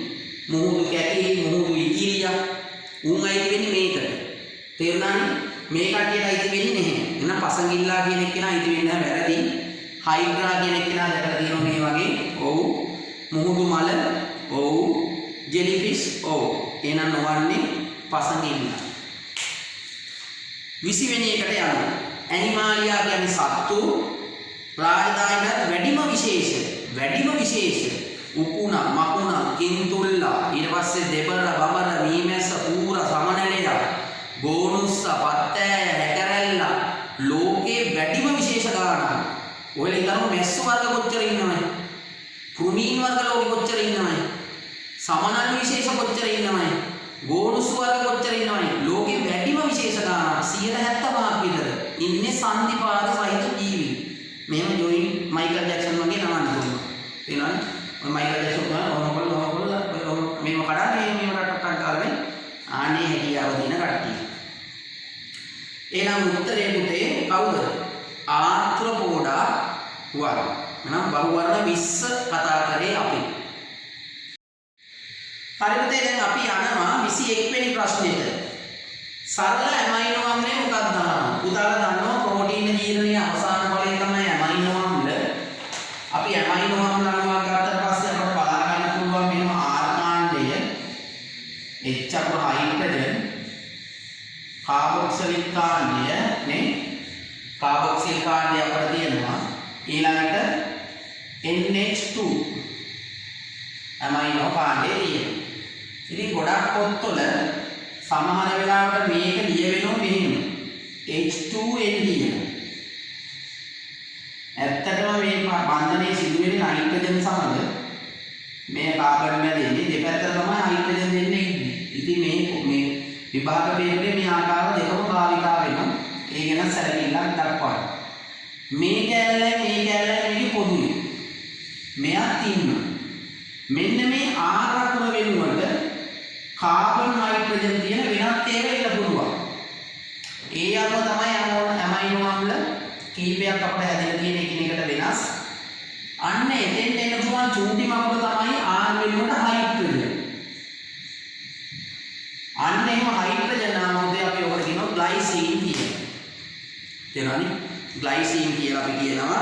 එහෙනම් උත්තරේ වෙන්නේ උතේ ග්ලයිසින් 21. ඩයිසැකරයිඩ් කියලා තියෙනවා. ඒක වැරදි. ඒක ඩයිසැකරයිඩ් කියන්නේ ග්ලූකෝස්. ඒ කියන්නේ මොනොසැකරයිඩ් දෙකක් එකතු වෙලා පෙප්සින් කියන්නේ එන්සයිමයක් තුන්වෙනි උත්තරේ වැරදි. රෙනින් කියන්නේ එන්සයිමයක් ඒක ප්‍රෝටීනයක්. ඒවයි සරල ඒක තමයි මේ ඇමයිනෝ අම්ල කියලා අපි කියන්නේ ග්ලයිසින්. 22 වෙනි ප්‍රශ්නේ. වැඩි ශක්තිය ඒකකයක් දහණයෙන් ලැබෙන්නේ. අපි දන්නවා කාබෝහයිඩ්‍රේට් ජීර්ණ ඵලයේ අවසාන ග්‍රෑම් එකක් දහණය කරාම කිලෝජූල් 17ක් ලැබෙනවා. මේදයෙන් ලැබෙනවා 39ක් කිලෝජූල්. ඒ හින්දා ග්ලූකෝස් අණුවක් දහණය වෙනවට වඩා එතකොට මේද අම්ලයක් දහණය වීමෙන් නේ එතකොට ලිපිඩ ජීර්ණයෙන් ඇති වෙන ඵලයක් දහණය වීමෙන් ලැබෙන ශක්තිය ගොඩක් වැඩි. ඒ හින්දා කාබෝහයිඩ්‍රේට් වලට ලිපිඩ වලින් අපිට වැඩි ශක්තියක් ලබා ගන්න පුළුවන් වෙනවා. තියෙනවා. එහෙනම් උත්තරේ ලිපිඩ. පළවෙනි එක දීලා තියෙනවා ප්‍රෝටීන නෑ ලිපිඩ. ශක්තිය නිපදවීම සඳහා ප්‍රෝටීන සම්බන්ධ වෙන්නේ නැහැම කියන්න බෑ. ගොඩක් වෙලාවට නැහැ. ඇයි ගොඩාක් දුර්වල වුණොත් ප්‍රෝටීන ග්ලූකෝස් වලට හරවමින් අපට ශක්තිය ලබා ගන්න වෙහෙසෙනවා. ගොඩක් වෙලාවට වෙන්නේ කාබෝහයිඩ්‍රේට් ලිපිඩ කියන සංයෝග දෙක තමයි ශක්තිය සඳහා ගොඩක් ඉදිරිපත් වෙන්නේ. එහෙනම් උත්තරේ දෙක. කෙස් වල අඩංගු ප්‍රෝටීන. අපි දන්නවා සමහර කට්ටිය කෙස් කඩාගෙන අන්න උත්සාහ කරනවා. ගෑනුන්ගේ පොරවලදී අපි දැකලා තියෙනවා රණ්ඩු වෙනකොට කෙස් වැටියෙන් තමයි අදින්නේ. ඔයාලා දන්නවා එහෙම අදින්න හේතුව ඇයි? ගෑනු ළමයිගේ වටිනාකම වැඩි කේශ කල්යාණී කියලා. පිරිමි ගොඩක් කාන්තාවන්ගේ ආදරය කරන කොටසක් තමයි කෙස්. ඒ කියන්නේ කොණ්ඩේ. ඒ කොණ්ඩේට ලොකු ආඩම්බරයක් තියෙනවා. ඉතින් ගෑනු දෙන්නේ රණ්ඩු වෙනකොට ඒ කියන්නේ ආකර්ෂණීය වැඩිම. ඒ කියන්නේ එයාට තියෙන ආදරය කරන වැඩිම කොටසනේ විනාශ කරන්න හදන්නේ. ඉතින් කෙස් වලට කවුරුත් ආදරය කරන හින්දා කෙස් පැටියෙන් කඩල විශ්කරන තමයි කාන්තාව සූදානම් වෙන්නේ. ඒ අයගේ තියෙන සුන්දරත්වය නැති කරලා. ඉතින් එහෙම කෙස් කණන් කෑවට වැඩක් නැහැ පුතේ. ඒව ජීර්ණය වෙන්නේ නැහැ. සමහරව අපි දැකලා තියෙන මෙන්න මෙහෙම නියපොතු විතරයි. සමහරව මුල් දවසේම විතරයි. ආයෙ හෙට වෙනකොට ඇවිල්ලා විකල ඒ උත්තේජනය වෙනවා. නියපොතු ඇදෙන වේගය වැඩි. සමහරව අද්දකේ කාලේ වෙලාව කකුල කඩ කරා කකුල නුක් කරන්නේ. මෙහෙම තියෙනවා. ඉතින් ඒව කෑවට ජීර්ණය වෙන්නේ නැහැ. ඒක හැදෙන්න තියෙන්නේ කෙරටින් කියන ප්‍රෝටීනේ. පළවෙනි උත්තරේදී තියෙනවා ලෙගියුමින්. ලෙගියුමින් කියන්නේ පුතේ මාංශ භෝග වල තමයි ලෙගියුමින් තියෙන්නේ. ඇක්ටින්. ඇක්ටින් මයොසින් කියන ඒවා තියෙන පේශී වල. ඇක්ටින් සූත්‍රිකා වලට වඩා මයොසින් සූත්‍රිකා ඝනකමින් වැඩි. ඒ හින්දා අපි 11 ඉගෙන ගන්නවා පේශියක් අඳිනකොට මෙහෙම ඉලි අදිනවා හරස් වේලේ. මෙන්න මේ අතර ඇක්ටින් සූත්‍රිකා මේ ආකාරයෙන් පිළිකලා තියෙනවා. එහෙනම් මස්කොබ වල මේ මාංශ පේශී වල තමයි ඒක තියෙන්නේ. ඊළඟට ඇල්බියුමින්. පුතාලා අහලා තියෙනවා ඇල්බියුමින් නේ බිත්තර සුදු මදේනේ. බිත්තර සුදු මදේ තියෙන ඇල්බියුමින් කියන ප්‍රෝටීනේ. ප්‍රෝටීන වල තියෙන විශේෂත්වය තමයි චුට්ට රත් වෙනකොට ටිකක් බන්ධනය වෙන්න හැකියාවක් බැරි පටල වගේ. දැන් බිත්තරේ දැම්මම රොටිය වගේ හැදෙනවනේ. අපට රොටිය හදන්න දෙයක් නැහැ. කේක් වල අංශු වලවන්න තමයි බිත්තර දාන්නේ. බිස්කට් වල අංශු වලවන්න තමයි බිත්තර දාන්නේ. නේ? ඒ වගේ ප්‍රෝටීන වල තියෙන විශේෂත්වයක් ඒක. රයිට්. එහෙනම් උත්තරේ 4 කෙරටින්. ජෛව රසායනික උත්පේරකයක්. මොකද උත්පේරකයක් කියන්නේ? උත්පේරකයක් කියන්නේ මුදේ ප්‍රතික්‍රියා වේගය වැඩි කරන කෙනෙක්. ඉස්සර අපි කතා කරා අඩු කරන කට්ටියට නිෂේධ කියලා. දැන් උත්පේරකය කියලා කතා කරන්නේ ප්‍රතික්‍රියා වේගය වැඩි කරන්න උදව් කරන කට්ටිය. දැන් ඔබේ ඉන්න යාළුවා දැන් මේ වෙලාවට අපි වීඩියෝ එකක් කරනවා නම් යාළුවාට කියනවා මචං බලාපන් අන්න ජයස් සර් අද දාලා තියෙනවා channel එකට වීඩියෝ එකක්. උඹත් බලාපන් අනේ උදව් කරනවා. ඒතකොට එයාගෙන් අධ්‍යාපන මට්ටම නැති වෙනවා. තව එකෙක් ගේම් ගන්න කතා කරනවා. නැත්නම් උත් එක සෙල්ලම් කරන්න යන නිතරම. සෙල්ලම් කරන්න ඕන නිතරම සෙල්ලම් කරන්න යන. එයා ඇවිල්ලා නිෂේධකයා. ඇත්තටම දැන් උත්පේරක කියන්නේ මුතේ ප්‍රතික්‍රියාවේ වැඩි කරලා දෙන කට්ටිය. ඉතින් අපේ ඇඟෙත් එහෙමයි. අපි ආහාර ජීර්ණය කිරීම වේගවත් කරන්න ප්‍රෝටීන වලින් හැදිච්ච එන්සයිම තියෙනවා අපේ ඇඟේ. ඒ එන්සයිම වලින් තමයි ජීර්ණයේ වේගය වැඩි කරලා දෙන්නේ. ඇත්තටම විදිවිකා ගන්න වෙලාවක් නැහැ නේ. බස් එකේම බල බලා තමයි බත් කන්නේ. සමහරව බක්කට අටේ දාගෙන තමයි බස් එකේ නගින්නේ. වාඩි වෙලා හිමීට ස්කූල් බස් එකේ හපා යන්නේ. තනිකොටම වක්කට බෙරෙන්නම සොට් එක දීලා තමයි යන්නේ පුතේ. ඊට පස්සේ ඉස්කෝලේ යනකම් අරගෙන විකා යනවා. ඉතින් එහෙම විකන්න වෙලාවක් නැහැ. ඒ හින්දා උදව් කරනවා ඇඟ ඇතුලේ ඉන්න එන්සයිම. එතකොට හෝමෝන කියන්නේ පුතේ අපේ පණිවිඩ ගෙනියන්න තියෙන එක මාධ්‍යයක්. හෝමෝන අපි කතා කරමු 11 දෙනෙක් හෝමෝන කොට ප්‍රතිජීවක කියන්නේ ලෙඩ රෝග වලට උරුත්තු දෙන්න තියෙන හැකියාව. තේනන් ඒවත් ප්‍රෝටීන තමයි. එන්සයිම ප්‍රෝටීන තමයි. හැබැයි එන්සයිම ප්‍රතික්‍රියා වේගය වැඩි කරන්න උදව් කරනවා. ප්ලාස්මා ප්‍රෝටීන. ඒතර ප්ලාස්මා ප්‍රෝටීන කියන්නේ ඇල්බියුමින් කියලා අපි කිව්වනේ බිත්තර වල තියෙන්නේ. ඔය දැන් ප්‍රෝටීන තමයි ඔය තියෙන්නේ. හැබැයි ප්‍රතික්‍රියා වේගය වැඩි කරන්න උදව් කරන්නේ එන්සයිම කියන එක. උත්තරේ 24ට 3. සම්තෘප්ත වේද එහා අසත්‍ය වන්නේ. අපි දන්නවා මේ දම්වල බෙදුව සම්තෘප්ත සහ අසන්තෘප්ත කියලා. මේ දම්වලේක කාබන් පරමාණු අතර දිගටම මෙහෙම තියෙනවා නම් ඒක බන්ධන. හයිඩ්‍රජන් ඕම වැදෙනවා. ඒක අතර තියෙන ඒක බන්ධන විතරයි. ඕම. සමහර සංයෝගවල මෙහෙම අපි ගත්තොත් මෙහෙම දිත්ත බන්ධන තියෙන පුළුවන් අවස්ථා තියෙනවා. තාම බන්ධන පාඩම අපි ඉවර කරලා නැහැ. එතකොට කාබන් වල හතරක් තියෙනවා මේ මිලි කැලේ 1 2 3 4. මෙන්න අසම්පූර්ණයි. අපි කියන්නේ අසන්තෘප්ත. කවදා හරි දවසක මේ බන්ධනේ මෙයා ඇතෑරලා මෙතෙන්ට තව කෙනෙක් බන්ධ ගන්නත් පුළුවන්. අන්න එහෙම දිත්ත බන්ධන එකක් හරි කීපයක් හරි තිබුණොත් අසන්තෘප්තයි. මේකට තවත් බැඳෙන්න බෑ කාටවත්. බැඳෙන්න පුළුවන් උපරිම බැඳිලා ඉවරයි. අන්න මේකට කියනවා සන්තෘප්තයි කියලා. තේරුණානේ? එහෙනම් අපි අහපු දේවල් බලමු. කාබන් පරමාණු අතර තනි බන්ධන ඇත. ඔව් සන්තෘප්ත ඒවායි හරි. ඝන හෝ අර්ධ ඝන. ඔව් ඔය මාගරින් චීස් ඒවායි වගේ ඒවා ගත්තම ඝන තත්ත්වයේදී තියෙන්නේ. පොල් තෙල් කියන්නේ දියරයක්. ඒක අසන්තෘප්තයි. පොල් තෙල් සන්තෘප්ත වෙනවා පුතේ ඔය දෙසැම්බර් මාසයේ පොල් තෙල් මිදෙනවනේ. මිදෙනකොට කෑලි කපලා ගන්න පුළුවන් නේ නුවරඑළිය වගේ පොල් තෙල් තියෙන්නේ එහෙමයි. සීතලට එහෙම වෙනවා. ජල වාෂ්ප වායු ගොඩේ වැඩි වෙනකොට. මේ දම්ලවල එක් අවස්ථාවක. මේක මේ දම්ලවල එක් අවස්ථාවක්ලු. ඔව් මේ දම්ල තමයි බැලුවේ සන්තෘප්තයි අසන්තෘප්තයි. එහෙනම් වැරදි උත්තරේ පොල් තෙල්. ඒක දියර තත්ත්වයේ තියෙන්නේ. එතකොට ඒක අසන්තෘප්ත වෙන්න ඕනේ. දැන් 25ට 3. 26 වෙනි ප්‍රශ්නෙට පුතේ අපි යන්නේ. DNA අණුවක් සම්බන්ධයෙන් අසත්‍ය වන්නේ. DNA අණුව දන්න ඕනේ අපේ ප්‍රවේලික තොරතුරු ගබඩා වෙලා තියෙන මේ වගේ දිත්ත හේලික්සිය හැඩයක් ගන්න. ඔන්න වගේ දිත්ත හේලික්සිය හැඩයක් ගන්න එක්කෙනෙක් DNA කියලා කියන්නේ. ඉතින් ලෝකේ අපේ ලක්ෂණ ඔක්කොම අපි අම්මද තාත්තා වගේද අපේ පරම්පරාවේ තොරතුරු සේරම ගබඩා වෙලා තියෙනවා. ඉතින් කසාදයක් බඳින්න පෙර අම්මා තාත්තා දිහා ආච්චි දිහා බලලා තමයි මිනිස්සු තීරණ ගන්න. මොකෝ ඒ ඥානමය කොටස් දරුවන්ටත් තියෙනවා. ඒ ඥානමය ඇගේ තියෙනවා ඒවා නැති වෙන්නේ නැහැ. හැබැයි අධ්‍යාපනයත් එක්ක ඒ දේවල් වෙනස් කරගන්න පුළුවන්. මට හිතෙනවා මිනිහෙකුට දාන්න. මට මරලා දාන්න හිතෙනවා. එහෙම හිතන එක අපේ තාත්තත් මැරෙයි. මටත් හිතෙනවා තව එකෙක් මරන්න. හැබැයි මම ඉගෙන ගත්තේ හින්දා කල්පනා කරනවා මම මේ ගුරු වැඩේ කරොත් අපේ තාත්තා වගේ මාත් අමාරු වෙනවා. පුංචි යමට යන්නේ නම නැති මම හිතනවා. අන්න එහෙනම් මේ ඥාන මේ දේවල් වෙනස් කරලා ජීවිතේ සාර්ථක වෙනවද මේ අධ්‍යාපනය අපට සෑහෙන වටිනවා. තේරුණානේ? ඉතින් අපෙන් අහනවා මේම ඩිऑක්සිරයිබෝනියුක්ලික් ඇසිඩ්. ඔව් DNA කියන්නේ ඩිऑක්සිරයිබෝනියුක්ලික් ඇසිඩ්. DNA එකේ තේරුම වෙන්නේ තියෙන්නේ එහෙමයි. හරි.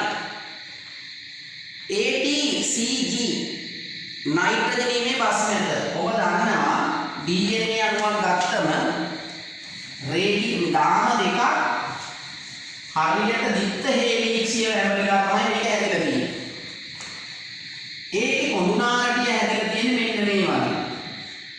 ෆොස්ෆේට් කාණ්ඩයයි නයිට්‍රජන නඩු බස්මයයි පෙන්ට කියන්නේ 5. 1 2 3 4 5 මුළු පහම සමන්විත නේ. මෙතන ඔක්සිජන් තියෙනවා. තව කාබන් පරමාණු පහකින් සමන්විත පෙන්ටෝස සීනි කාණ්ඩයක් ඉන්නේ.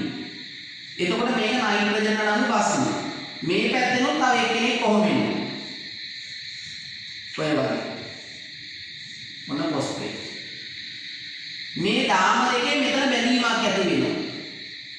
එක්කෙනෙක් තමයි ඇඩිනින් අනිත් එක තයිමින්. හැම වෙලාවෙම A හිටියොත් D, D හිටියොත් A.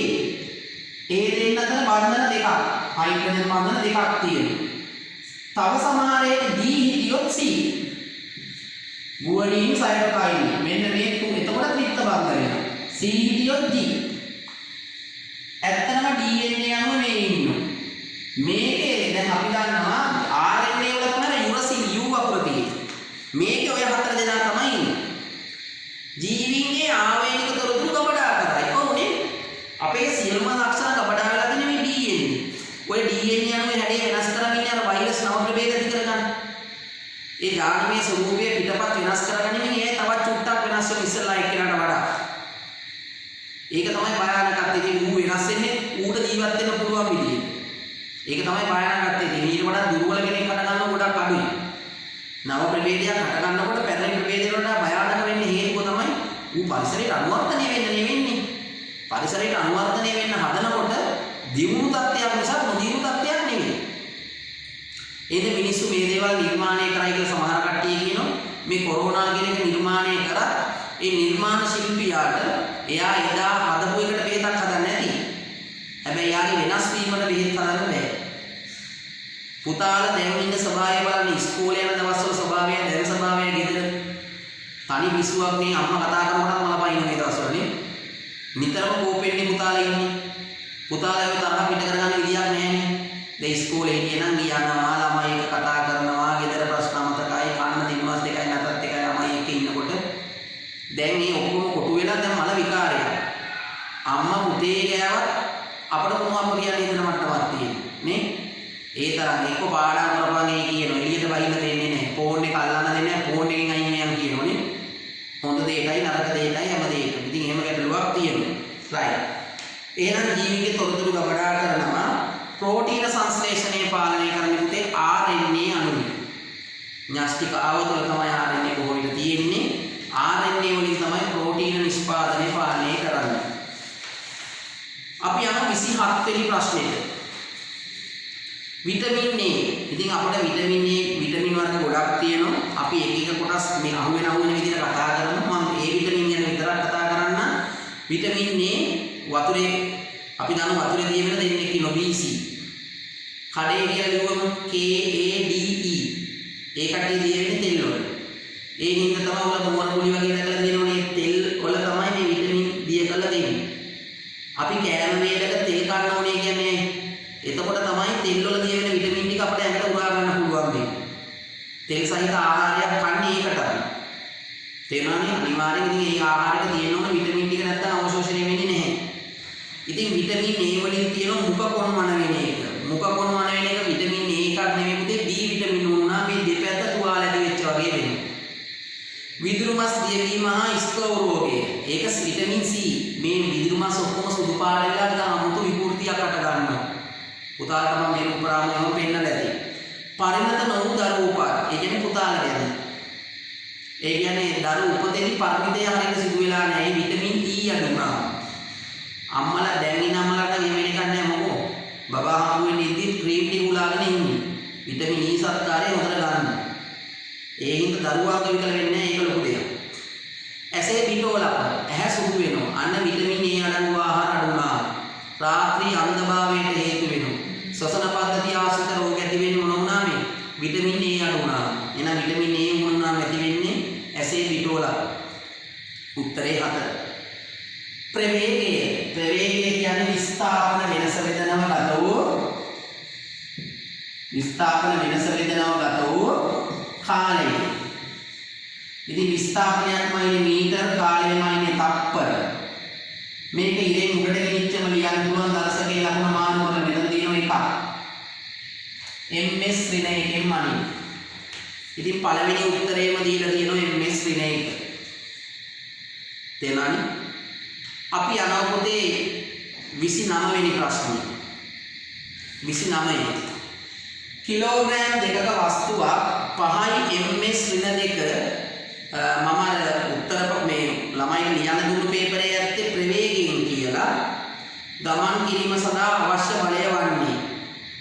එතකොට ප්‍රවේගය නෙමෙයි ඒක ත්වරණය වෙන්න ඕන පුතේ. අන්නේ අනුපාඩුකම් තියෙනවා. අපි ඉතින් සාකච්ඡා කරනකොට මේක අහුවෙන්නේ. අපි දන්නවා බලය හොයන එක ක්‍රමයක් තමයි x සමානයි m නේ. කිලෝ 5ක වස්තුවක්ලු ත්වරණය කොච්චරද?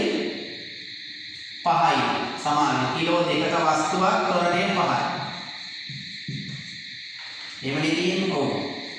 එහෙනම් දෙවරක් 5 10යි. kg ms ඍණ දෙවෙනි බලය. kg ms ඍණ දෙවෙනි බලය. එහෙනම් එහෙම උත්තරයක් තියෙනවා. උත්තරයන්ගේ 1. උත්තරාංක 1. අපි යනවා 30 වෙනි ප්‍රශ්නේ. හරි ලස්සන ප්‍රශ්නයක්. විස්ථාපන කාල ප්‍රස්ථාරවල ගණිතමය සංකල්පයක් දීලා හදන්න පුළුවන් එකක්. ත්‍රිකෝණී ත්‍රිකෝණයක් තියෙනවලු. මෙතන මීටර 40යි මෙතන මීටර 30යි. මෙයා A වල ඉඳලා B පවුරන C වලට එනවා. මෙන්න මෙතෙන්ට එනකොට දුරයි විස්ථාපනය. දුරක් කියන්නේ විභාගය යන දිග ප්‍රමාණයක් නේ පුතේ. එහෙනම් 40යි 30යි එකතු කරාම දුර 70යි. විස්ථාපනය කියන්නේ මෙතනයි ඉවර වෙන තැනයි අතර තියෙන කොටම දුර වෙන්නේ මේක. මේක ත්‍රිකෝණී ත්‍රිකෝණයක් නිසා මේ පාදේ යන ක්‍රමයක් තියෙනවා. පයිතගරස් ප්‍රවේගය. 30 වර්ගය ගන්න 40 වර්ගය සමාන වෙනවා මෙන්න මේ කර්ණයේ වර්ගය. 3 වර්ගයේ 9යි 10 වර්ගයේ 100යි 900යි 4 වර්ගයේ 16යි 10 වර්ගයේ 100යි 1600යි 900යි 1600යි 2500යි R වර්ග.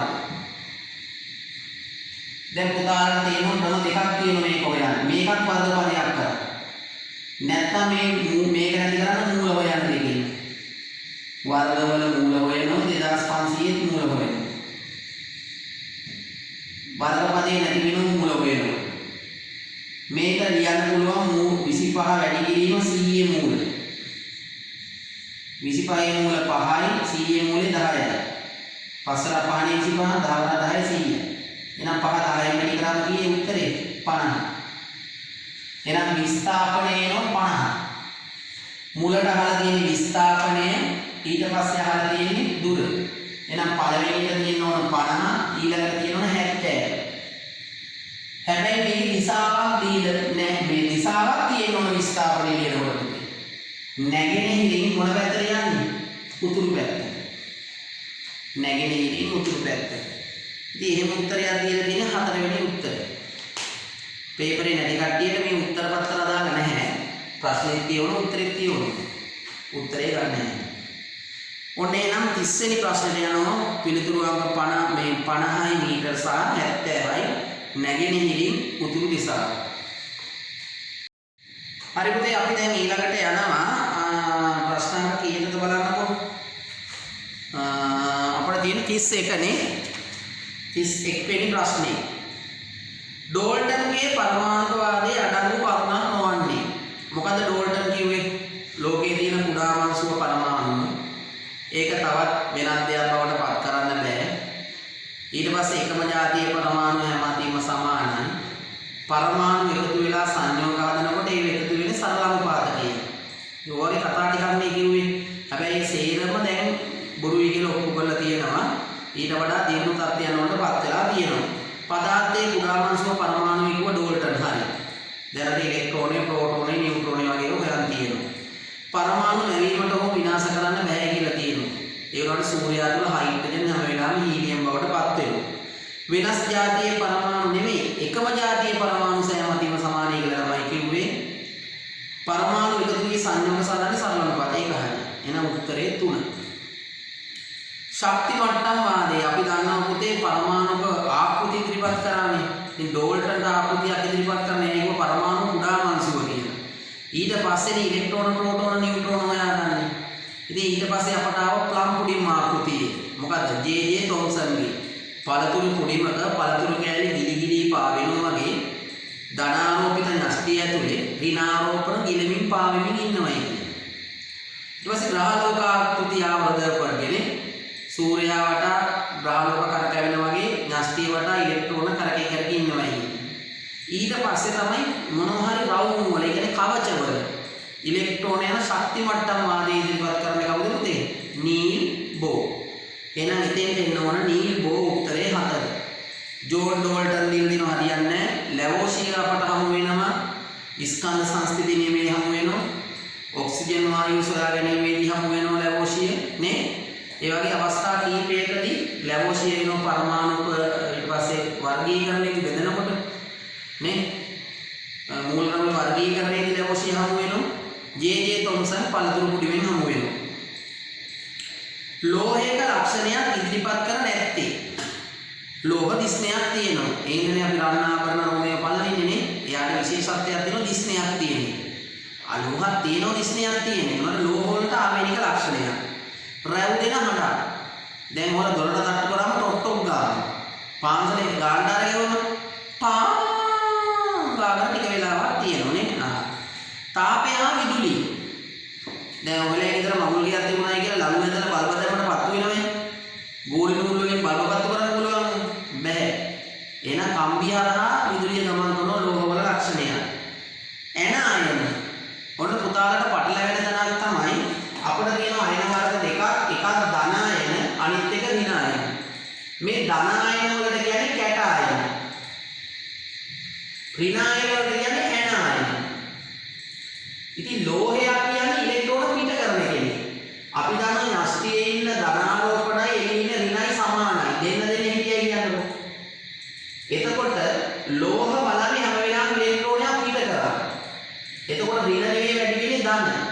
එහෙනම් ලෝහ හැම වෙලාවම හදන්නේ ධන ආයන.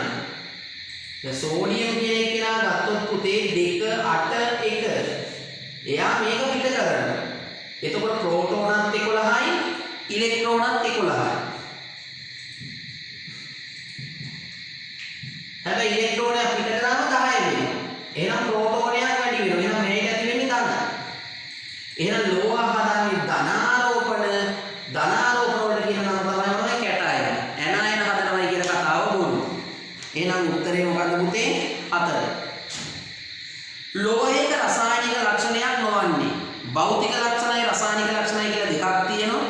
ස්වභාවයෙන් ඉන්නකොට ඇති වෙන ලක්ෂණ භෞතික ලක්ෂණ. ඒවයි ඇතුලේ විවිධ විපර්යාසයන් ලක් වෙලා ඇති වෙන දේව තමයි රසායනික විපර්යාස කියන්නේ.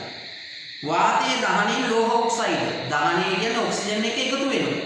බන්ධනයක් ඇති වෙනවා. ඒක රසායනිකයි. ලෝහ ඔක්සයිඩ් බාස්මිකයි. පුතාලා දන්නවා අපි ගත්තොත් ලෝහ ඔක්සයිඩ් එක මැග්නීසියම් වල ඔක්සයිඩ්. මැග්නීසියම් වල ඔක්සයිඩ් හැදෙනකොට වෙන්නේ මැග්නීසියම් ධන දෙකයි O ඍණ දෙකයි. ජලයේ කැඩෙනවා H ධන අයනයි OH ඍණයි. එහෙනම් මෙතනින් මේ හැමතැනින්ම OH කැලි හැදෙනවා. එතකොට මැග්නීසියම් OH එක්ක එකතු වුණාම හැදෙන්නේ මැග්නීසියම් හයිඩ්‍රොක්සයිඩ්.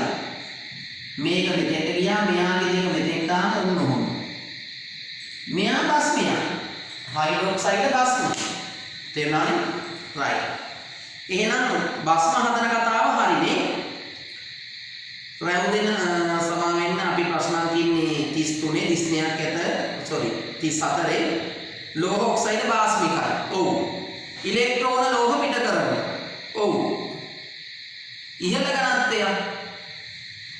දැන් ඉහළ ඝනත්වයක් තියෙනවා කියන එකේ තේරුම මොකද්ද? ඔව් ලෝහ වල ඝනත්වය ඉහළ තමයි. හැබැයි ඒක රසායනික ලක්ෂණයක් නෙමෙයි. ඒක මොන ලක්ෂණයක්ද? භෞතික ලක්ෂණයක්. සෝඩියම් වල ලක්ෂණයක් නොවන්නේ. සෝඩියම් කියන්නේ සෑහළු ලෝහයක්. අපි බ්ලේඩ් එකකින් උනත් කපන්න පුළුවන්. ඔයාලට මතක ඇති ගුරුවරු වතුරට දාලා පෙන්නනවා සූහනක් නමමින් යනවා. ඒක හරියි. ජලයට වඩා ඝනත්වයෙන් අඩු වෙන තමයි ජලය මත පාවෙමින් මේක ඉදි ගාලා දුවන්නේ. ඔය ඩෙනින් කලිසම් වලට ආවේනික වර්ණයක් තියෙනවනේ. අන්නේ වර්ණය ලබා දෙන්නේ ඇත්තම සෝඩියම් වලින්. සුදු දැල්ලක් සහිතව අපි දැවෙන එක්කෙනෙක් කතා කරන්නේ මැග්නීසියම්. සෝඩියම් කහ පාට දැල්ලක්. එහෙනම් මේ උත්තරේ වැරදි. උත්තරේ අංක 4. නයිට්‍රජන් වායුව සම්බන්ධයෙන් මොකක්ද අපි දන්නේ? 36. අක්‍රීයයි. ඔව් නයිට්‍රජන් අක්‍රීය නිසා තමයි විශ්වයේ වැඩිපුරම තියෙන්නේ නයිට්‍රජන්. ඔයලා හිතන 178ක් ඔක්සිජන් තිබුණා නම් මේ ගෙවල් දොරවල් යාන වාහන ප්‍රතියන් ඉන්න වෙන්නේ නැහැ. ලෝහ වලින් හදපු දේවල් දිරන වේගය වැඩි වෙනවා. එයා අක්‍රීය නිසා ඒකත් අපිට තියෙන වාසියක්. අක්‍රීය වුණාම වායු ගෝලයේ ජීවත් වෙන්න පුළුවන් සුද්ධ ජීවීන් ප්‍රමාණයත් හරි සීමිත වෙනවා. තේරුණානේ? උල්කාපාතයක් කඩාගෙන වැටෙනකොට ගිනි ගන්න තියෙන ප්‍රවණතාවය ගිනි ගන්න එක උල්කාපාතයක් වැටෙනකොට නම් හොඳයි. සක්‍රීය ලෝහයක් තිබුණම ඒ ගුවන් ඥානාවල තියෙන නේ එක එක දේවල් ගමන් කරනවා දහන ප්‍රතිඵල සෑහෙන වැඩි. ඉතින් එහෙම වෙනවා. තේරුණානේ? එහෙනම් පුතේ අක්‍රීය වෙලා තියෙනවා නයිට්‍රජන් අක්‍රීය ලෝහයක් තරවා කම්මලි මේ අණුවක්. ඒද යා හිතියත් එකයි නැතත් එකයි වගේ තමයි ඉන්නතර පාඩු වෙනවා කාත් එක්ක ප්‍රතික්‍රියා කරලා මේ ගැටෙන්න යන්නේ නැහැ. ඒකනේ අර කෑම පැකට් ආහාර සෙවීම තුල මේක තියෙන්නේ. එතකොට අර ඒක ඇතුලේ තියෙන ඇලුමිනියම් තාඩුවත් එක්ක ප්‍රතික්‍රියා කරන්නේ නැහැ. ඇමෝනියා නිපද වෙන්නේ නයිට්‍රජන් නෝනනේ. ඇමෝනියා කියන්නේ මොකද්ද? NH3. නයිට්‍රජන් ඉන්නෝනේ පුතේ. සිසිලන කාරකයක්. ඔව් මේකට ගොඩක් තාපය අවශෝෂණය කරගන්න සිසිලන කාරකයක් ලෙස ක්‍රියා කරන්න පුළුවන්. රබර් වල්කනයිස් කරනවා. රබර් වල්කනයිස් කරලා දාන්නේ සල්ෆර් ගෙන්දර. එතකොට තමයි රබර් ගෙවෙනව අඩු වෙන්නේ. ප්‍රත්‍යස්ත බව අඩු වෙන්නේ. අර ටයර් හදනකොට ගන්නේ මේ කල් පැවැත්ම වැඩි වෙන්නේ. ගෙවි යාම අඩු වෙන්නේ. තාපයෙන් ඍතු දීමේ හැකියාව වෙන්නේ. පීඩන වලට ඍතු දීමේ හැකියාව වෙන්නේ එතකොට. සල්ෆර් තමයි පුතේ ඒකට ගන්න එන උත්තරේ 4 නයිට්‍රජන් වල ප්‍රයෝජනයක් නෙමෙයි. 37 බහුරූපාකාර. බහුරූපාකාර කියන්නේ එකම කෙනාට ඉන්න පුළුවන් විදි වෙනස්. දැන් පුතාලා ගෙදරදී තාත්තා ඉන්නකොට සෑහෙන රූපෙලේ වගේ. තාත්තා නැතුණාම ඒ අම්මට වීරපුරම් අපු හැටියට තමයි. ඉස්කෝලේ සර්වේ කෙනෙක් ළඟට ගියාම කාම කඩා වැටෙනවා. නේ? ඒතකොට සර්ට ගැලපෙන්නේ. පන්සලේ ආම්දුරු ඉන්නකොට උපරිම උපාසක.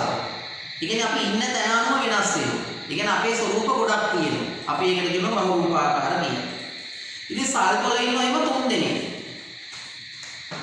එකක් තමයි රොම්බසීය සල්ප වේම රොම්බක කැට වගේ සල්ප. තව ඉදිකටු කුඩගල් වගේ සල්ප ඉන්නවා. සුවිකා මේ ඒකානති සල්ප. දැන් රබර් පටි ඇදෙනවනේ. ඒ ඇදෙනවට අපි කියන්නේ සුවිකාද සල්ප. කාබන් වලත් ඉන්නෝනේ පුතේ. අඟුරු, ගල් අඟුරු, දියමන්ති බලන්න කාබන් දැන් මූණේ දැඩි ගන්න එපා කියලා නේ අම්මලා කියන්නේ. මූණේ දියමන්ති ගන්න එපා කියනවා අම්මලා නැහැනේ. කුළුවන් කරන ගාගෙන ඉන්නේ කියලා නේ කියන්නේ. බලන්න අඟුරු ඇදලා තියෙන්නේ කාබන් වලින්, දියමන්ති ඇදලා තියෙන්නේ කාබන් වලින්. එකම දෙයින් හැදුනට තියෙන ස්වභාවය වෙනස් වෙන්නේ නැහැ. ඔයලත් එහෙම තමයි. වටිනාකම එන්නේ අර දියමන්ති ස්වරූපයට සකස් වෙනවා. තමන්ගේ මන්දන ස්වභාවය. එහෙනම් පුතේ කාබන් සල්පවල තමයි ඉන්නේ බහුරූපාකාර උත්තරේ දෙක. බලයක යොදන ආකාරයක් වනුවේ. බලයේ යොදන ආකාරය ඇදීම. ඔව්. එක්ක ඇදීම, එක්ක තල්ලු කිරීම. අපි බලය යොදන්නේ වෙන ආකාර දෙකේ. ඉතින් මේ උත්තර දෙකම තියෙන උත්තරේ තියෙන 4 1 2 කියන එක. පළවෙනි උත්තරේ ඇදීමක් හරි, දෙවෙනි උත්තරේ තල්ලු කිරීමක් හරි, භ්‍රමණය බලය යොදලා කරන එක. එහෙනම් 1 2 දෙකම එකතු වෙච්ච උත්තරේ තියෙන්නේ 4. 39 වෙනි ප්‍රශ්නය අහනවා බලය සම්බන්ධයෙන් අසත්‍ය වෙන්නේ මොකක්ද අහනවා. බලයට නිශ්චිත දිශාවක් තියෙනවා. ඒක නිකන් ඊතනේ ලකුණු කරන්න. බලය ගමන් කරන උපයෝගී ලක්ෂය ගමන් කරන රේඛාවට තමයි ක්‍රියා රේඛාව කියන්නේ. ඒකට තියෙනවා එයයි බලය ක්‍රියාත්මක වෙන තැනක් තියෙනවා. ඒකට අපි කියන උපයෝගී ලක්ෂය. හරි. බලය නිව්ටන් වලින් මනින්නේ නැහැ. ඉතින් බලය වලින් නිව්ටන් වලින් නැහැ කියන කතාව වැරදි. එහෙනම් උත්තරේ 4. ඔන්න අපි මේ පේපරේ 40 වෙනි ප්‍රශ්නෙට යනවා. තේරුණානේ? 5 කිලෝග්‍රෑම් ස්කන්ධයක් සහිත රථයක් 10ක තරණයෙන් යනවා. 5 කිලෝග්‍රෑම් ස්කන්ධයක් තියෙන එක 50 කිලෝග්‍රෑම්. ස්කන්ධයක් තියෙන කෙනෙක් 10ක ප්‍රවේගයෙන් යනවා. F සමානයි ma. F සමානයි ma. 50 කිලෝග්‍රෑම් ස්කන්ධයක් තියෙන්නේ 10ක තරණයෙන් යනවා. එහෙනම් 50 10ක් 500යි kg ms ඍණ 2. මම පුතාලට දීපු ඔන්ලයින් කරන්න දීපු පේපරේ 5000 වැදලා තිබුණේ මට මතක හැටියට. දෙවෙනි උත්තරේ දීලා තියෙනවා 500 දීලා තියෙනවා දෙවෙනි උත්තරේ. හැබැයි ඒකකයේ kg ms ඍණ 1 මේ ගම්මිතාවේ ඒකකේ. එහෙනම් ඒක වැරද්දක් තියෙනවා. තුන්වෙනි උත්තරේ 5යි කියන කොහොමද සෙට් වෙන්නේ? 50 වෙදින් 10ක් වැරදි. උත්තරේ 1 සමහර දරුවන්ට ලකුණු ලැබෙන්නේ නැතුව ඇති. මම දීපු පේපරේ මේක තිබුණේ මම හිතන්නේ MS ඍණ 1 හැටියට මට මතක හැටියට. උත්තරේ මෙන්න මේක. හොඳේ. හදන නිවැරදි කරේ මේක. ඔන්න අපි අද දිනේ ඇතුළත පුතාලට කතා කරා බහුවර්ණ 40ක්. ඉතින් දීර්ඝ කාලයක් චුට්ටක් යනවා. මම අද දිනේදී 11 වසර වීඩියෝ ක්ලිප් එකක් නිකුත් කරා. ළමයි බොහෝ දෙනෙක් ඉස්කෝලේ සම්බන්ධ වෙච්ච නිසා රාත්‍රී කාලයේදී බලයි. ඉතින් වීඩියෝ එක පැය එකමාරක් වගේ තිබුණා. එච්චර දිගට දැම්මම ළමයි බලන්න උත්සාහ කරන ප්‍රමාණය අඩු වෙනවා. ඒ හින්දා මම ඉස්සරහදී ප්‍රශ්න කරනකොට පොඩි ප්‍රශ්න කොටස් අරගෙන දැන් උදාහරණයක් ගත්තොත් ඔයාලට විස්ථාපන කාලපස්ථානයක ගැටලුවක්. පොඩි කාලයක්. ඒතකොට චූටි වෙලාවකදී ඔය ඉඩ කඩ තියෙන වෙලාවකදී බලන්න වෙන්නේ. ඒ විදිහට සකස් කර වීඩියෝ ක්ලිප් ගන්න වැඩි වේවි. පුතාලට ඉතින් දැන් සබ් කළනේ තියෙන ඒකට ටක් ගාලා මේක පෙන්නනවා එනකොටම. ඉතින් චූටි වීඩියෝ ටිකක් මම කරලා දාන්න සහ මේ වගේ දිග පේපරයක් මම කතා කරන්නේ මාසයකට සැරයක්. ඊට පෙර මර්මස්ථාන කීපයක් සතියකට 2ක් 3ක් වෙන්න වගේ මම දාන්න. ඒ හින්දා මම ඉතින් මේම පේපරයක් හැදුවා. හදලා ඔයාලට ඇත්තටම ලියන්න අවස්ථාව දුන්නා. ඔබ ලකුණු හඳුනාගත්තා. සමහර ළමයිගේ ලකුණු 2ක් හෝ 3ක් වැඩි වෙන්න ඕන. අපිට මතක හැටියට 36 වැඩිම ලකුණ. එතකොට 38ට යනවා මේ කට්ටියගේ ලකුණු. එතකොට වැඩිම ලකුණු වෙන්නේ 40 38 නේ. මේ ප්‍රශ්නේ සකස් වීමත් එක්ක මගෙන් වෙච්ච අඩුපාඩුවක්. ඉතින් මේ අලුත් එක හදලා දැම්මම තමන්ගේ ලකුණට තව ලකුණු දෙකක් එකතු කරගන්න. වෙච්ච අතරතරේ ලකුණු දෙකක් එනවා තියෙන ලකුණු වලට. ඊළඟ පේපරේ දැම්මම අනිවාර්යෙන් කරන්න පුරුදු වෙන්න. පේපරේ බොහෝ දෙනෙක් කරලා තිබුණා. අලුතෙන් සම්බන්ධ වෙච්ච කට්ටිය ඕගොල්ලන්ට පුළුවන් අපේ channel එකේ වීඩියෝ එක යනකොට ඊට යටින් අපට link එක දාන්න පුළුවන් පේපරේ ඔයගොල්ලෝ ඕන නම් ආයි කරන්න. අපට WhatsApp number එකට එකතු වෙන්න. WhatsApp number එකට එකතු වුණාම අපට group එකට add කරගත්තම පේපරේ කතා කරන්න පෙර මට ඔයගොල්ලන්ට මේක ලබා දෙන්න පුළුවන්. එහෙනම් අපි තවත් ප්‍රශ්න කිහිපයකින් ඉදිරියේදී හමු වෙමු. කාටත් සුබ දවසක්. ආයිබෝවන්.